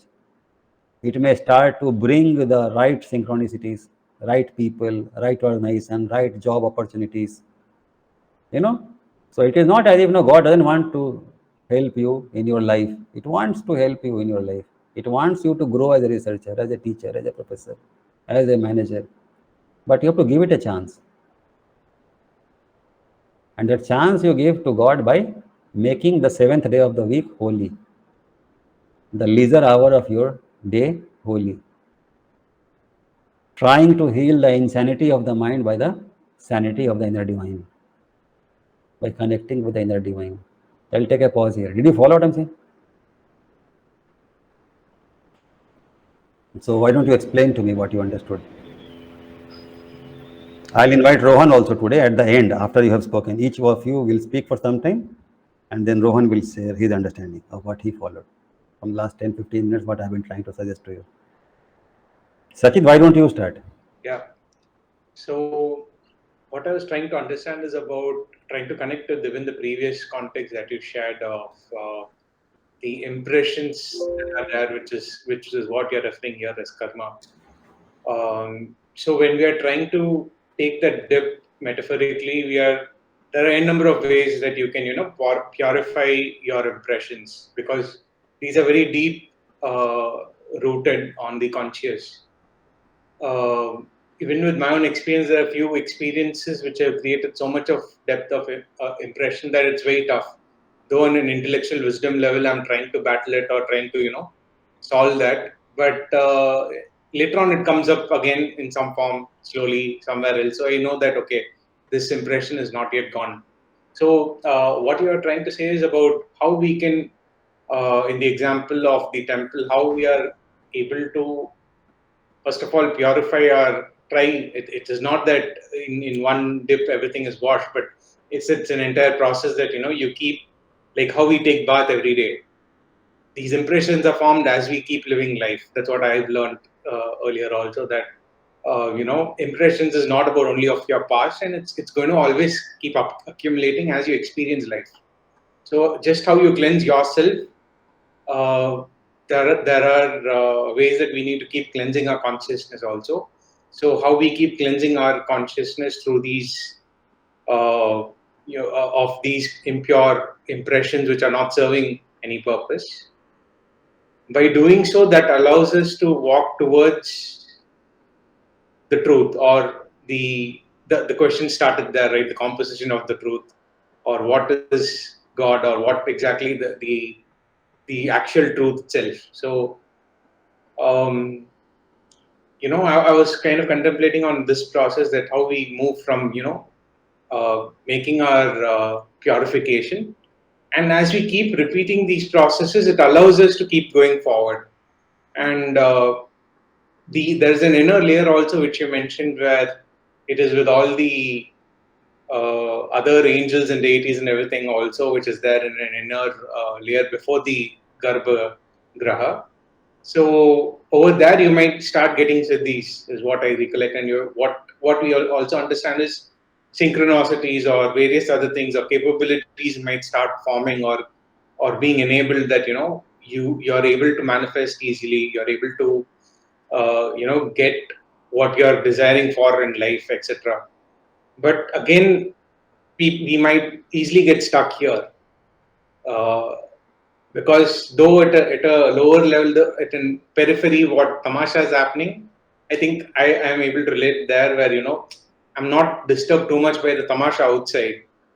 But definitely there are many such layers. I mean, you're still stuck, but just that we need to keep persistently walk towards the absolute truth and try to experience that tiny spark which is there. So it is very, very, I mean, experientially from my side, I've not been able to go towards that spark itself as such. But there could have been one or two moments where I've at least probably seen that spark much, much earlier back, where I was about to take certain complete different decisions in life.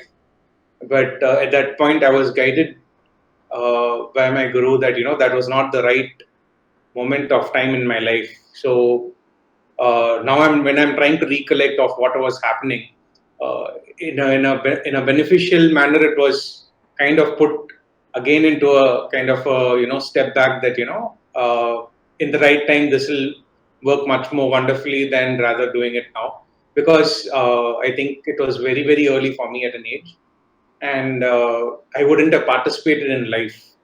Probably my purpose is to participate in life fully and then bring this out further. So these were the few things that I was contemplating on what you were discussing. Very beautiful, Sajid. Very happy. You have got a sense of what I'm trying to share. How about healing your insane moments with your sane moments? That theme I talk. Yeah. So yeah, again. Why I ask, because you are my happiness student also. You have written the learning diaries and all that. Why don't you share your experience in learning diaries? What used to happen? Was it helpful? Is your diary still important to you? Such things. Because Raj and Sadhu may not know about that. Hence, I want to talk about Definitely. So that really changed. I mean, it is a lot of effort taking in the happiness courses. What used to happen was, we used to have these kind of sessions for like an hour, and there also time, though our period was for, say, it gets over at 1.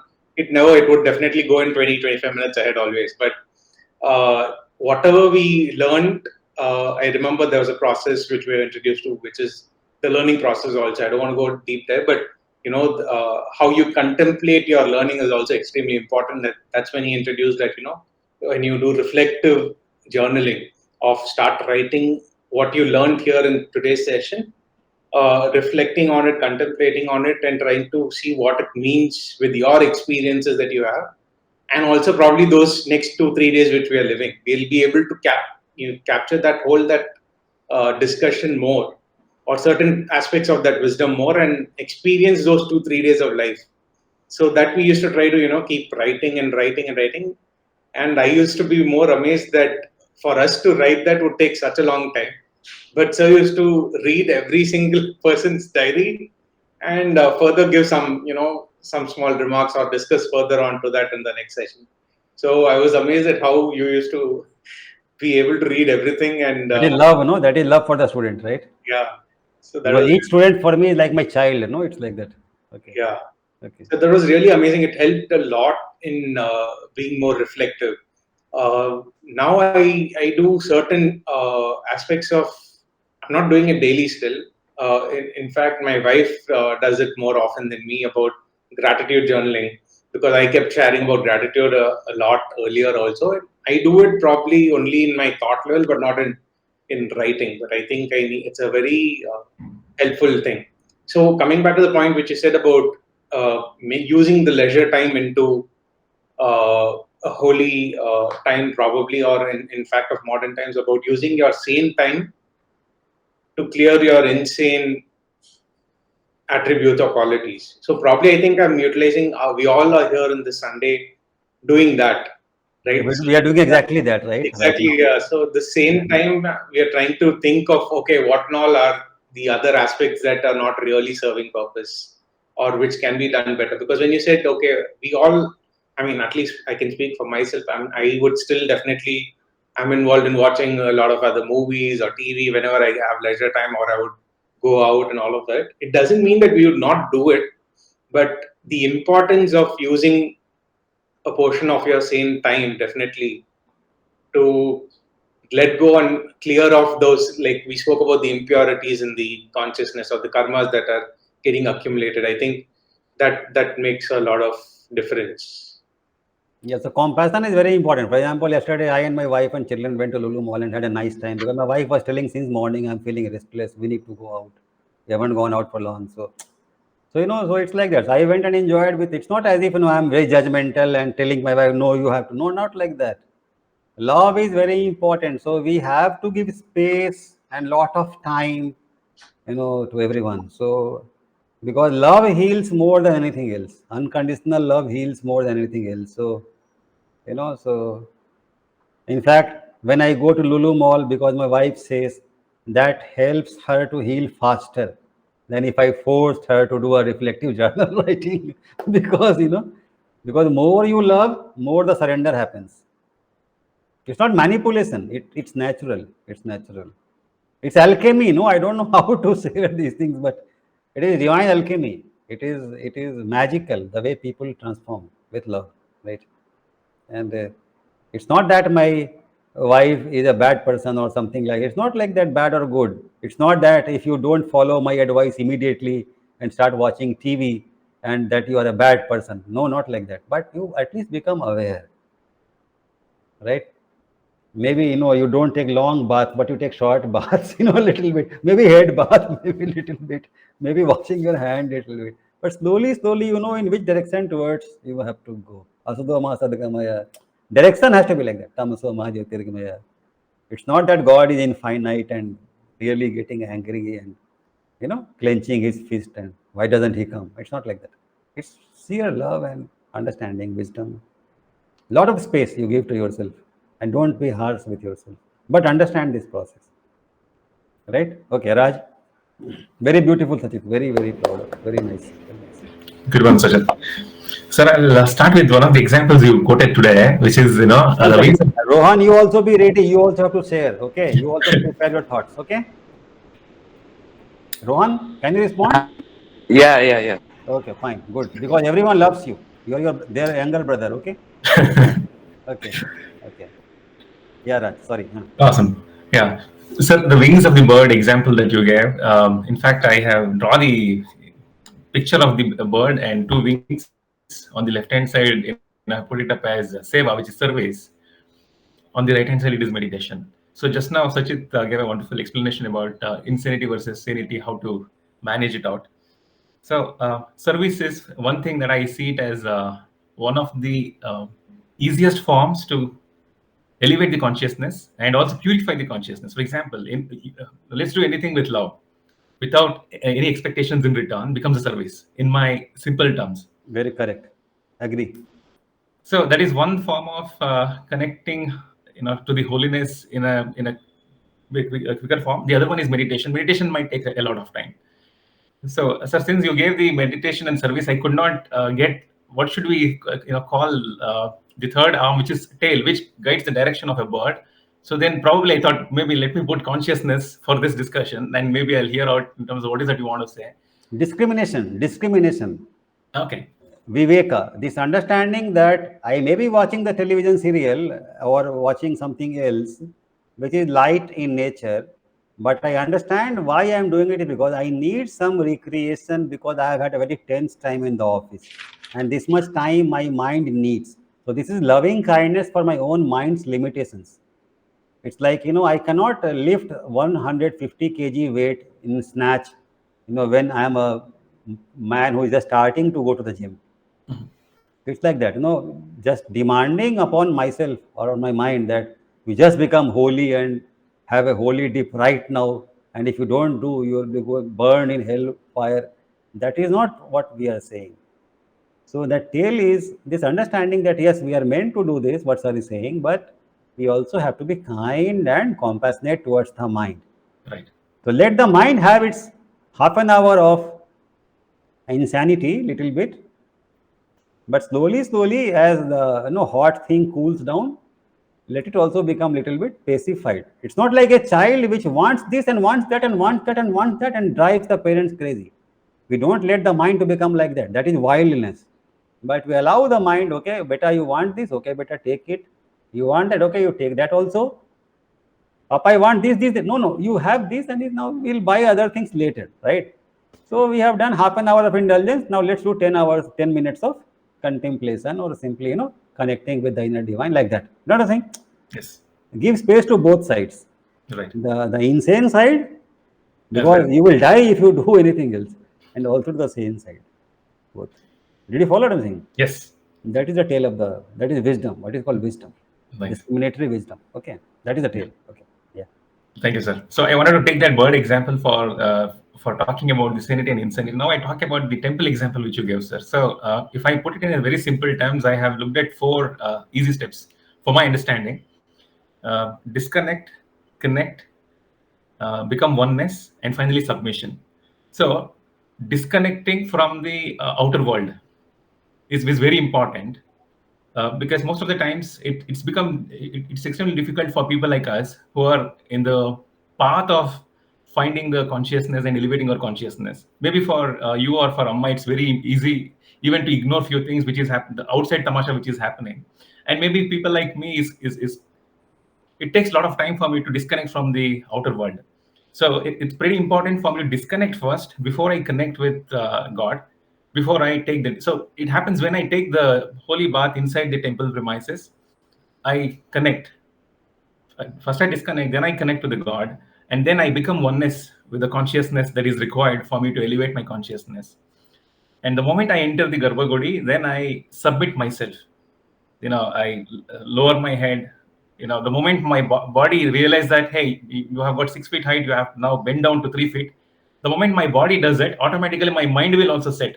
Hey, now you are touching the ground and now you are grounded. So experientially, I'm grounded and I'm submitting myself. So these 4 steps would, the continuation of these 4 steps would make my path easier for the holiness. It could be in any form of holiness. Maybe spending time in this class, or helping somebody coming out of a problem real time. Maybe one of your friends is calling you on a weekend and sharing their personal problem, something like that. You're solving the problem. So I see these are some of the aspects of service through which you can dedicate your time to the holiness of it. So that groundedness that you talked about, we also need to understand that the temple ground on which we become grounded represents the holy ground, which is God or Brahman. Yep. So we have not become grounded only on earth. We have become grounded on the ground of truth, absolute truth. and we surrender to the judgment of the absolute intelligence which is guiding me, which Saschit has experienced in his life again and again. So more you submit, more God is able to help. So earlier I talked about God's helplessness. Now God is helpless because you don't empower the God within to help. So God's power comes into play only when you empower the God within to take over your life.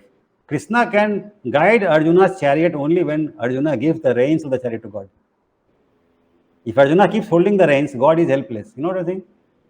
If you make God the passenger and not the driver of the chariot, what can God do? You know, the famous metaphor, no, Krishna Arjuna, you've seen it.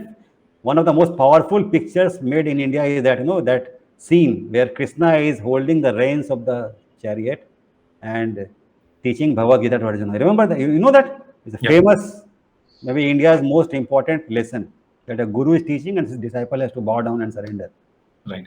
Even though he may be mighty, and can we imagine how great Arjuna was as a soul? I mean, you will be imagining Arjuna's stature as a soul, no? He will be not an ordinary soul, right? You know what I'm saying? I'm talking about Arjuna, great Arjuna, right? Right. Not an ordinary person. But even he was surrendered to divine only, then he received the teaching. Right? So we have to be like that. And I'm sure we are not as great as Arjuna, none of us, okay? So when Arjuna can surrender, we can also surrender, right? Okay, very beautiful, excellent interpretation, Raj. Very proud of you. Thank you, sir. Okay, Saju? Sir, I like the concept of a holiday, sir, because right from your Mysore Day class, I was discussing with one of my friends also about the concept of a holiday. So he's also having some interest in spirituality, so he was very happy. So that is why it is a holiday, and that is the actual meaning of a holiday. So then later on, when I started interpreting these things in my personal life, I could identify, I could experience that yes, it is absolutely right. Because I'm a devotee of Lord Krishna, and there is a Guruvayur temple in Kerala, so where we normally do visit. So due to whenever I come to Kerala in my leave or something, so we normally used to visit Guruvayur temple. So once you visit the temple, it gives you a different level of refreshment. It's just like a new life. But after sometimes, when after many times, due to some personal reasons, if we didn't get time to go to the temple in one of our short leaves, that will keep on pinching us. In my experience, I'm saying this, and that will last until I reach there. So in the next leave, when we go to that temple, only then we experience that yes, now we are safe. So maybe our ancestors realized this fact, and to put it in a more systematic manner, they might have given this 6 days and 1 day weekly concept. So exactly, I cannot replicate the number of days and holiness refreshment, but I have experienced in my life when we are not physically not in touch with God for a long time, it gives a certain amount of irritation, and that gets satisfied only once we go and meet there. And today's class, as you have discussed, the way how can we compare our chaotic world, and from that world we are moving towards the mandir, and that a temple is also representing that chaos up to a certain extent outside, then we are bowing down, entering inside the Garbhagriha, reaching God and seeing there, giving that unity. And now Raj talked about submission. All these things was very much impressive for me. So actually, you are a very blessed soul. You know that very fact that every leave you have, you go to Guru Vayur, that shows that God's calling you have already heard in your soul. God has been calling you, you have been responding to that, and that explains why you are able to attend the Sundays classes. Actually, you may think you are attending these classes, but actually, it is a grace upon you that you are able to, because to muster that kind of motivation itself is grace. That shows you are in touch with your inner divinity, and the divinity propels you to go towards Guru Vayur. But this Guru Vayur is a very beautiful thing you shared. Why? Because I would like to use this to teach little bit. Our ancestors are not foolish people. Okay, India is not a very stupid country, and this I'm saying for the whole world at large who may be watching. Maybe people in US may be watching or hearing. Some Christians may be hearing. I want to say this, an ancient country like India is not a stupid country at all. You may conquer India, you may colonialize India, but you cannot deny India. You cannot deny Bharat. Okay. Now, India's name Bharat, no, has a certain meaning. India's name is not India. India's name is Bharat. Okay. Now, Bharat means, Bha means Bhakti, and Rata means engrossed in, immersed in. So, Bharat means a land that is immersed in Bhakti all the time. So, it is a land which doesn't want to, embrace Vibhakti. It wants to embrace Bhakti. So, as a nation, we have, always, endeavored to unite with God. And we have always endeavored to express godliness. And we have always endeavored to celebrate godliness. So, all our art forms, all our vidyas, 64 vidyas are there in ancient India. All the 64 vidyas are dedicated to God. You look at Bharatnatyam, you look at Kathakali, you look at Kuchipuri, you look at any dance form, you look at any music form, any raga, everything is dedicated to God. Is it not? Have you noticed? It is architecture or it is art, anything, painting, anything, is everything dedicated to God. And every month we celebrate some or the other festival related to God. So India is a holy land with a lot of holy days. Every moment is a holy moment and every day is a holy day in India. It's not that God is only working on 6 days and resting on one day. God is working every day and God is resting every day. And the ideal is when you are resting, even when you are working. So in Bhagavad Gita, there is a very famous sloka, O Arjuna, those who see action in inaction and in action, they wise ones are the only ones who truly see. So till the day we reach that day, when we see action in inaction and inaction in action, then what happens? Every action is a holy action, every moment is a holy moment. And it is like, once a very famous story, Durvasa Muni was a self-realized being. He was sitting on the banks of river Yamuna and he was eating his meal. And suddenly one milk woman came, running frantically, and it was raining very severely and Yamuna waters had, become flooded. So it was, Yamuna was in spate, it was difficult to cross Yamuna and the boatman was not there. And that lady, has a infant child on the other side of the Yamuna, whom she has to breastfeed. And if she doesn't reach, after sunset, the baby will go hungry whole night. The mother is outside, no? So she is very desperate for the sake of her child. Okay, she wants to cross Yamuna. So she comes and she doesn't find a boatman and she can't, go that side. So she is very frantic. And she sees the Rishi Durvasa there and she prays to him to help her.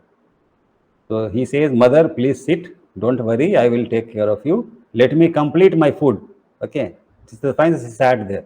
So he ate for a few minutes. After that, when he had eaten everything, he washed his hand in Yamuna water. And then he says, Oh, Mother Yamuna, if I have never eaten anything in my life, you please give way to this lady and let her go.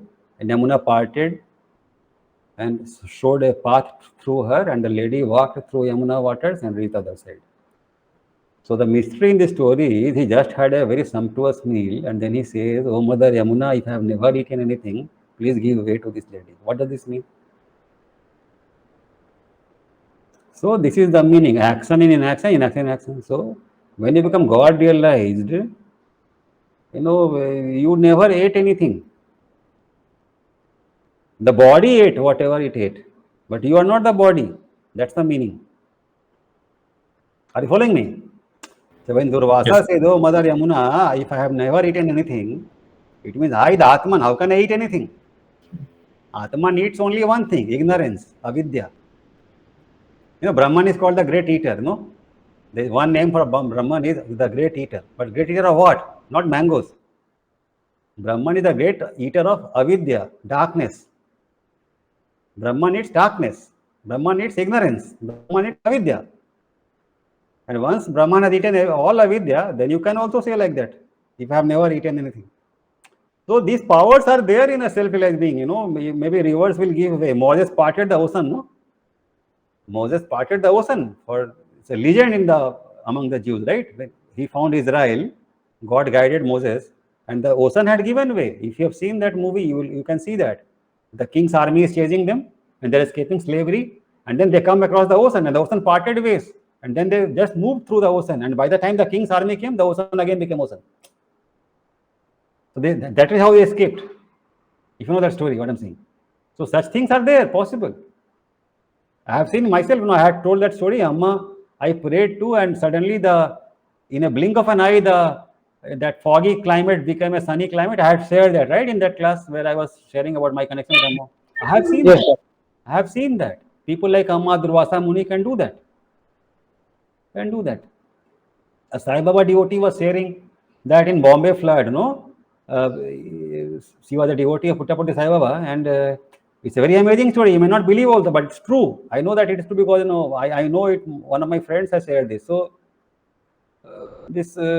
in that holy space where she worshipped Sai Baba, his portrait was there, and the flood waters entered the apartment in the ground floor, and it had flooded everything. All the things in the house were spoiled, television, everything. It was submerged in water. But you will not believe, Saju, that altar was not touched by water. How it is possible? There is water in the whole house, but that area was untouched. It shows to me, I am able to believe it.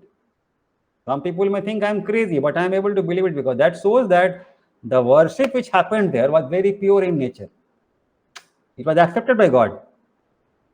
Then to firm up the faith of the devotee in God, this miracle happened. Now that devotee in whose life this happened, will that person ever lose faith in Sai Baba? After this experience, what do you say, Raj? What do you say, Saschit? Will you ever lose faith? I think the faith will further strengthen, sir. What else can be, you know what I'm saying? It is impossible, no? Physically impossible. How it is possible? That is what. So till we reach such tremendous depths of union with God, such miracles will not happen. Are you following what I'm saying? But if you can reach that level of communion with God, such miracles also start to happen. So God is capable of doing anything and everything for you, but you have to empower God in your life. It's like that. So God is not some battamiz who will barge into your living room and start forcing you to obey. Not like that. You have to lovingly invite God. You have to cultivate love. That is why Bhakti starts with love and devotion and culminates with Atmagyan. Okay. It's a very beautiful love story where you love your beloved from a distance and slowly move towards her and then become one with her ultimately. And after that, you can live happily ever after. Right? It is like that. And all the knowledge of the world dawns in you. You become a great teacher. Okay. You don't need to read books anymore to teach. Okay. Not that you have not read. I have read mad amounts of literature, but I have gone beyond that phase where I feel impelled to read anything. Nothing to be read now. Life itself has been read. Okay. Like that. Okay. Very good. You also gave excellent. So that Guruvayur temple thing, our ancients were not foolish people. They understood the essential secrets of the universe, and there were masters among them who were able to infuse the statues of these deities with their powers. The secret of Guruvayur is that some great Krishna devotee like Meera or someone of that stature has become one with the statue. How? May not be physically entering the statue. That also is possible. For example, Meera became one with the temple the statue in the Vrindavan. In Vrindavan, one temple, Meera disappeared. You know that story, right? It's a very famous story. You may be knowing about it, right? In a temple in Vrindavan, the most famous temple in Vrindavan, Meera went and ultimately she became one with the statue there. So now that statue was already a living God, but now Meera also has entered that. So if you go to that temple in Vrindavan, you are worshipping not only Krishna, you are worshipping Meera also. So how your wish will not be fulfilled if it's a sattvic wish? Your problem will be naturally solved. You think Meera can't solve your problem? Mother Meera can't solve your problem? Do you think that? Are you a foolish enough person to believe that? What Mother Meera can't do? She can create a whole universe. She has that power. You know what I'm saying? I'm talking about one of the mightiest souls of India, right? Mirabai. She can do miracles for you. It's a very trivial thing for such souls. Do you believe, Sachit, what I'm saying? True, sir. Yeah. These are almighty beings. These are trivial things, these worldly things that you are praying for. They want you to cultivate love for God, not these trivial things. Okay. Sai Baba used to say that, I am here waiting with my treasure to give to everyone, but everyone is so stupid that they keep asking for trinkets. I mean, how stupid that can be? I am willing to give the whole treasure, but no one asks for that treasure. They ask for tidbits here, there, toys. So I give them what they want, these children. They are so unruly and so stupid. So what he meant was, I am willing to give myself to you, but you don't ask for it. So that is what it is. So are you following me? So these great ancient masters of India, they infused that divine energy into these temples, these statues. So Puttaparthi is like that. What is that? Tirupati is like that. Guruvayur is like that. Rameswaram is like that. All these, Ranganatha, what is it? Srirangapatnam is like that. Many temples in India are like that, where living masters have infused their Shakti into those statues. So it's like, worshipping that statue is like worshipping that master, who is a living presence in that statue. So what happens to the masters? Now, many of them, when they become fully self-realized, they don't leave the planet. They just see where the faith is. Millions are thronging that place. They become one with something over there. And they live there forever. And these people sustain the soul of India. And the soul of India is faith in God. Faith in God, which is Bhakti, and Dharma. Doing your duty as steadfastly, as beautifully as possible. And that is the soul of India. And that, Dharma is expression of that soul of India. So in a way, that cultural life of India is the body of India, which is very colorful and very beautiful. This Holi, Diwali, Dasara, Onam, and all that Pongal, right? And the Shraddha, dedication towards work given by God, is the expression of that faith and that devotion and that love. And singing the kirtan for God all the time, that is the loving devotion towards God. That is the soul of India. So we want our children to be like that, to be born in God, to live in God, and to die in God, and to become immortal. Okay, how beautiful is that?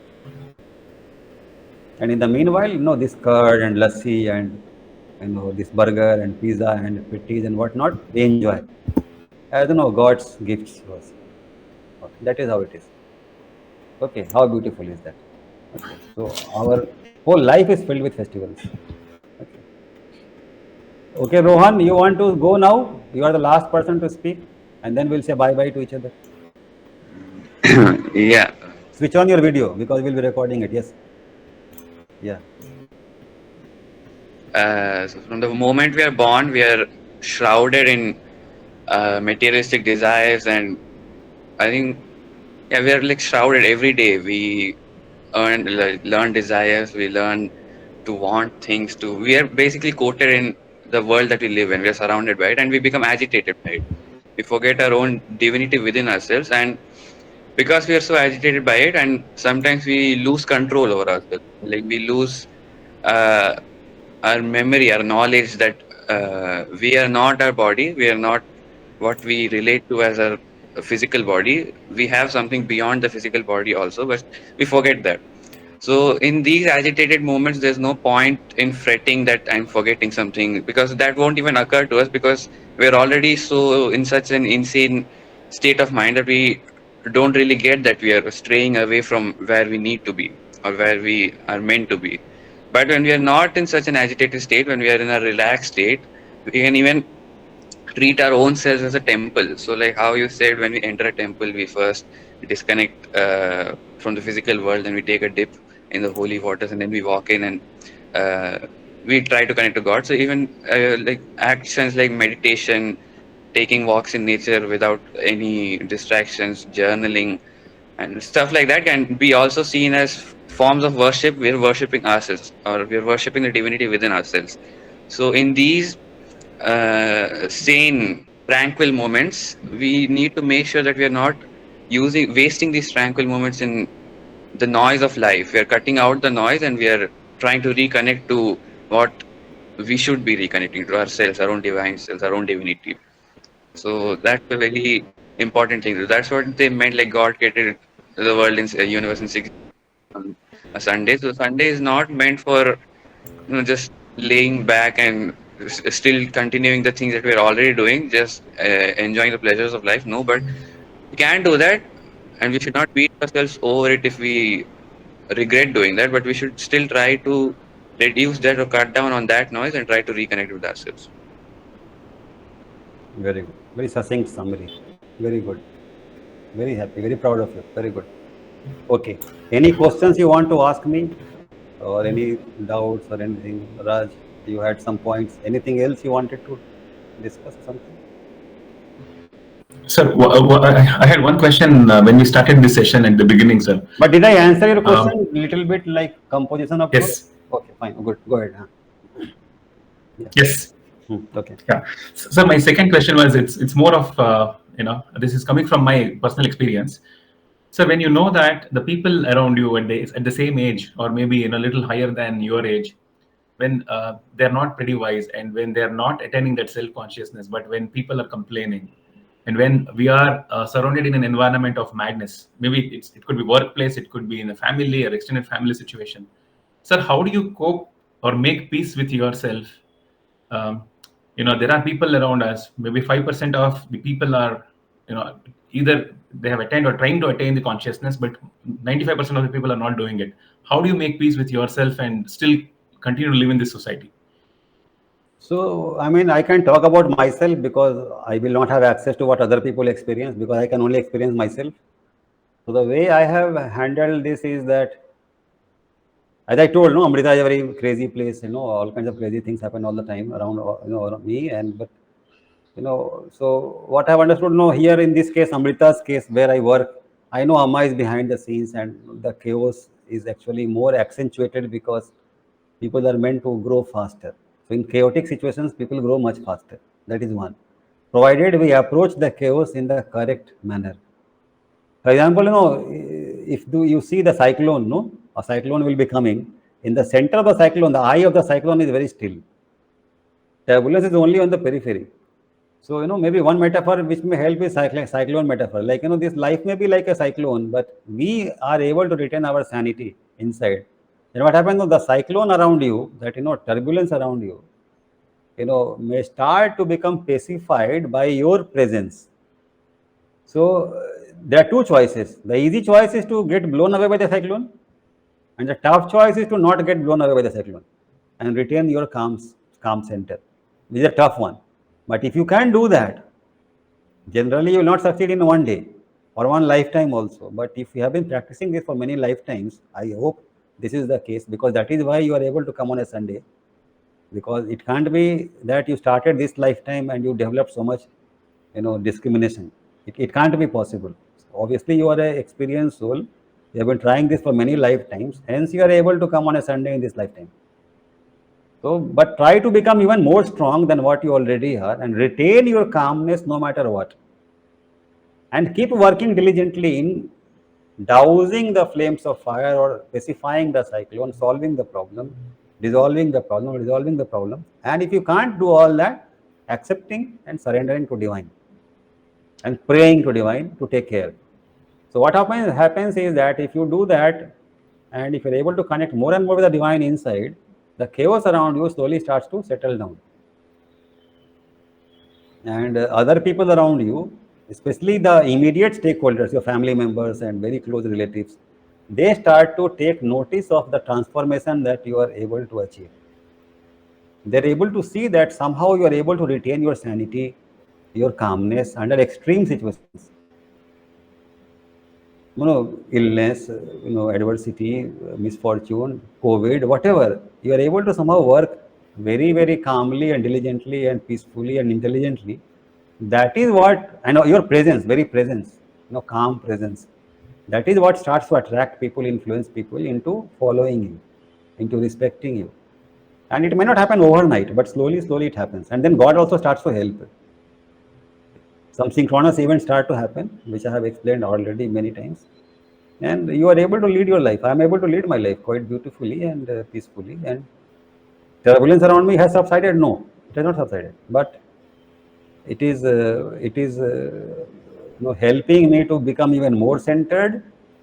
And I am sure that a certain stage will come where I may be allowed to start creating also,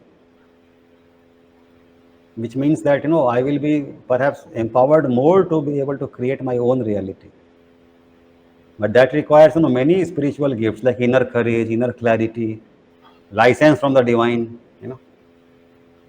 that no matter what, now I am with you. You are me, I am you. So now you go and teach. Like that, no, that's what I mean. So that stage may also come. Maybe it is coming very rapidly for me. So like that. So it is like, going from one class to next class, next class, next class, next class. So way to retain sanity is that you become focused upon your own self and not worry about what is happening outside. And just keep remembering the one word dharma. What is your dharma? Do that as best as possible. And ask yourself, could I have done better? If you could not have done better, then you can rest in peace, that you have given your level best. So do your level best and pray to God for help, and that is what you can do, and more than that you cannot do. So your conscience is clean and guilt is not there, and you feel satisfied that I have done my dharma. What else you can do? So as a police officer, you have not rid the whole country of corruption, but you have done your duty, or as a manager, you have done your duty, like that, your dharma. And in that whole process also be creative, be creative as possible. That latitude you have to create. More you create latitude, more you can play in that. And maybe you can also understand this creating boundary. What you cannot control, what Stephen Covey calls circle of concern and circle of influence in his book 7 Habits of Highly Effective People. Focus upon your circle of influence. What you can maybe you can influence your wife, maybe your child, maybe your brother, maybe your mother. Then influence them. Maybe your immediate team, immediate subordinates in the workplace. So influence them. But beyond your circle, things which you can't control, let go of that. Don't focus upon that. But when you have to interact with them, be your best self. Give it your best shot. Like that. Never let go of your pleasantness, your ethical approach towards life. Never, send bad intentions towards people. Always bless people. So, for example, someone is very violent around you. You can't help them. You can at least bless them from inside. So, there is a very powerful book, The Gentle Art of Blessing, by Pierre Pradvarand. Okay. Gentle Art of Blessing. Maybe Raj, you can appreciate that book. Sure. That book can help you to learn this skill, that what you can't help, you can bless. And blessing is very powerful. So much so that one day when you reach very tremendous depths of spiritual communion with God, your blessing will become immediately true or very quickly true. It seems Amma has blessed me from inside with enlightenment. So it is becoming rapidly true in my experience. It's like that. So, you know what I'm saying? So learn this art of blessing. I'm not claiming that I have learned that art. I'm learning only. But there are more advanced souls than me on the planet. But this guy seems to have learned. This guy who has written this book, Pierre Pradvarand, and people attribute miracles to him and to his followers and stuff like that. So he has written that book. You can read that. Very powerful, extraordinary book. But a very, very, book up there, which stretches imagination of most humans. Because that book, it shares stories which some people may find difficult to believe. Can you believe, I don't know, in a country ridden with genocide, one rival faction gang coming in a family, and I think I have shared that. And this person whose family they have come to is one of those people, very advanced soul in the gentle art of blessing. So he is blessing them with love and kindness and brotherhood. This gang, okay, and these people are just engaging in a drunken revelry in his house, and they will gun them down after some time. That's their plan. So those 2-3 hours he has got, when they are cooking the meat and beef and drinking and all that, and they have shut these people up in a room, and the idea is they will butcher them after this. So in these 3 hours, everyone is huddled in fear, but this guy is keeping on blessing these people. And then at the end of 3 hours, 4 hours, whatever, these people come, and the leader of the group, he gives a very weird look to this person who is blessing, and gives him lot of galis, bloody fool bastard and all that, and says, you guys are like, blots on earth, you should be wiped out, but somehow I don't want to kill you people, but you get lost from this area, okay, and goes. So he could not transform him into Jesus Christ, but he could do enough to transform him from a violent beast to a little bit less insane beast. And they let him and his family escape with their lives. And they had to settle in somewhere else. But that is better, You move from maybe Bangalore and go to maybe Mysore. That is better than getting killed in Bangalore, right? You know what I think? Yes. But difficult to believe, that such things are possible. But that book says such things. Very helpful, sir. So divinity is there, these powers are there. How much we can cultivate? That's the point. Have I answered your question? Yes, sir. Thank you. So idea is that we get inspired by the eye of the cyclone and don't get disturbed psychologically by the intensity of the cyclone. And if we are struggling, take deep breaths, meditate, contemplate, mantra chanting, connect with your Sadguru, whatever it takes. Don't react negatively to outside people, because you are ambassadors of God. God's prestige is in your hand. If Sadhu becomes angry, it is God who is losing face in the market.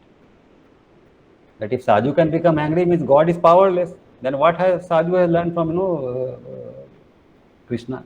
That's how it is. Krishna's ijjat is in your hands, Sadhu. It's like that.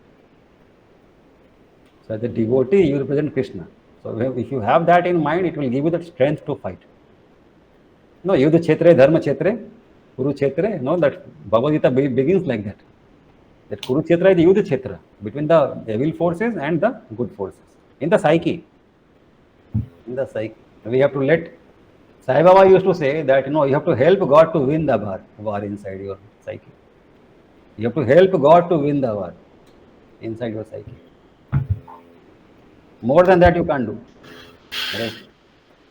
I think today's class was very beautiful, very inspired, I felt. And I feel very happy that I could share something very substantial in today's class. You also feel like that? Yes, sir. Okay. Yes, sir. Okay. Yes, sir. Okay. Thank you. Bye. Thanks, everyone. Bye, sir. Yeah. Thank you so much.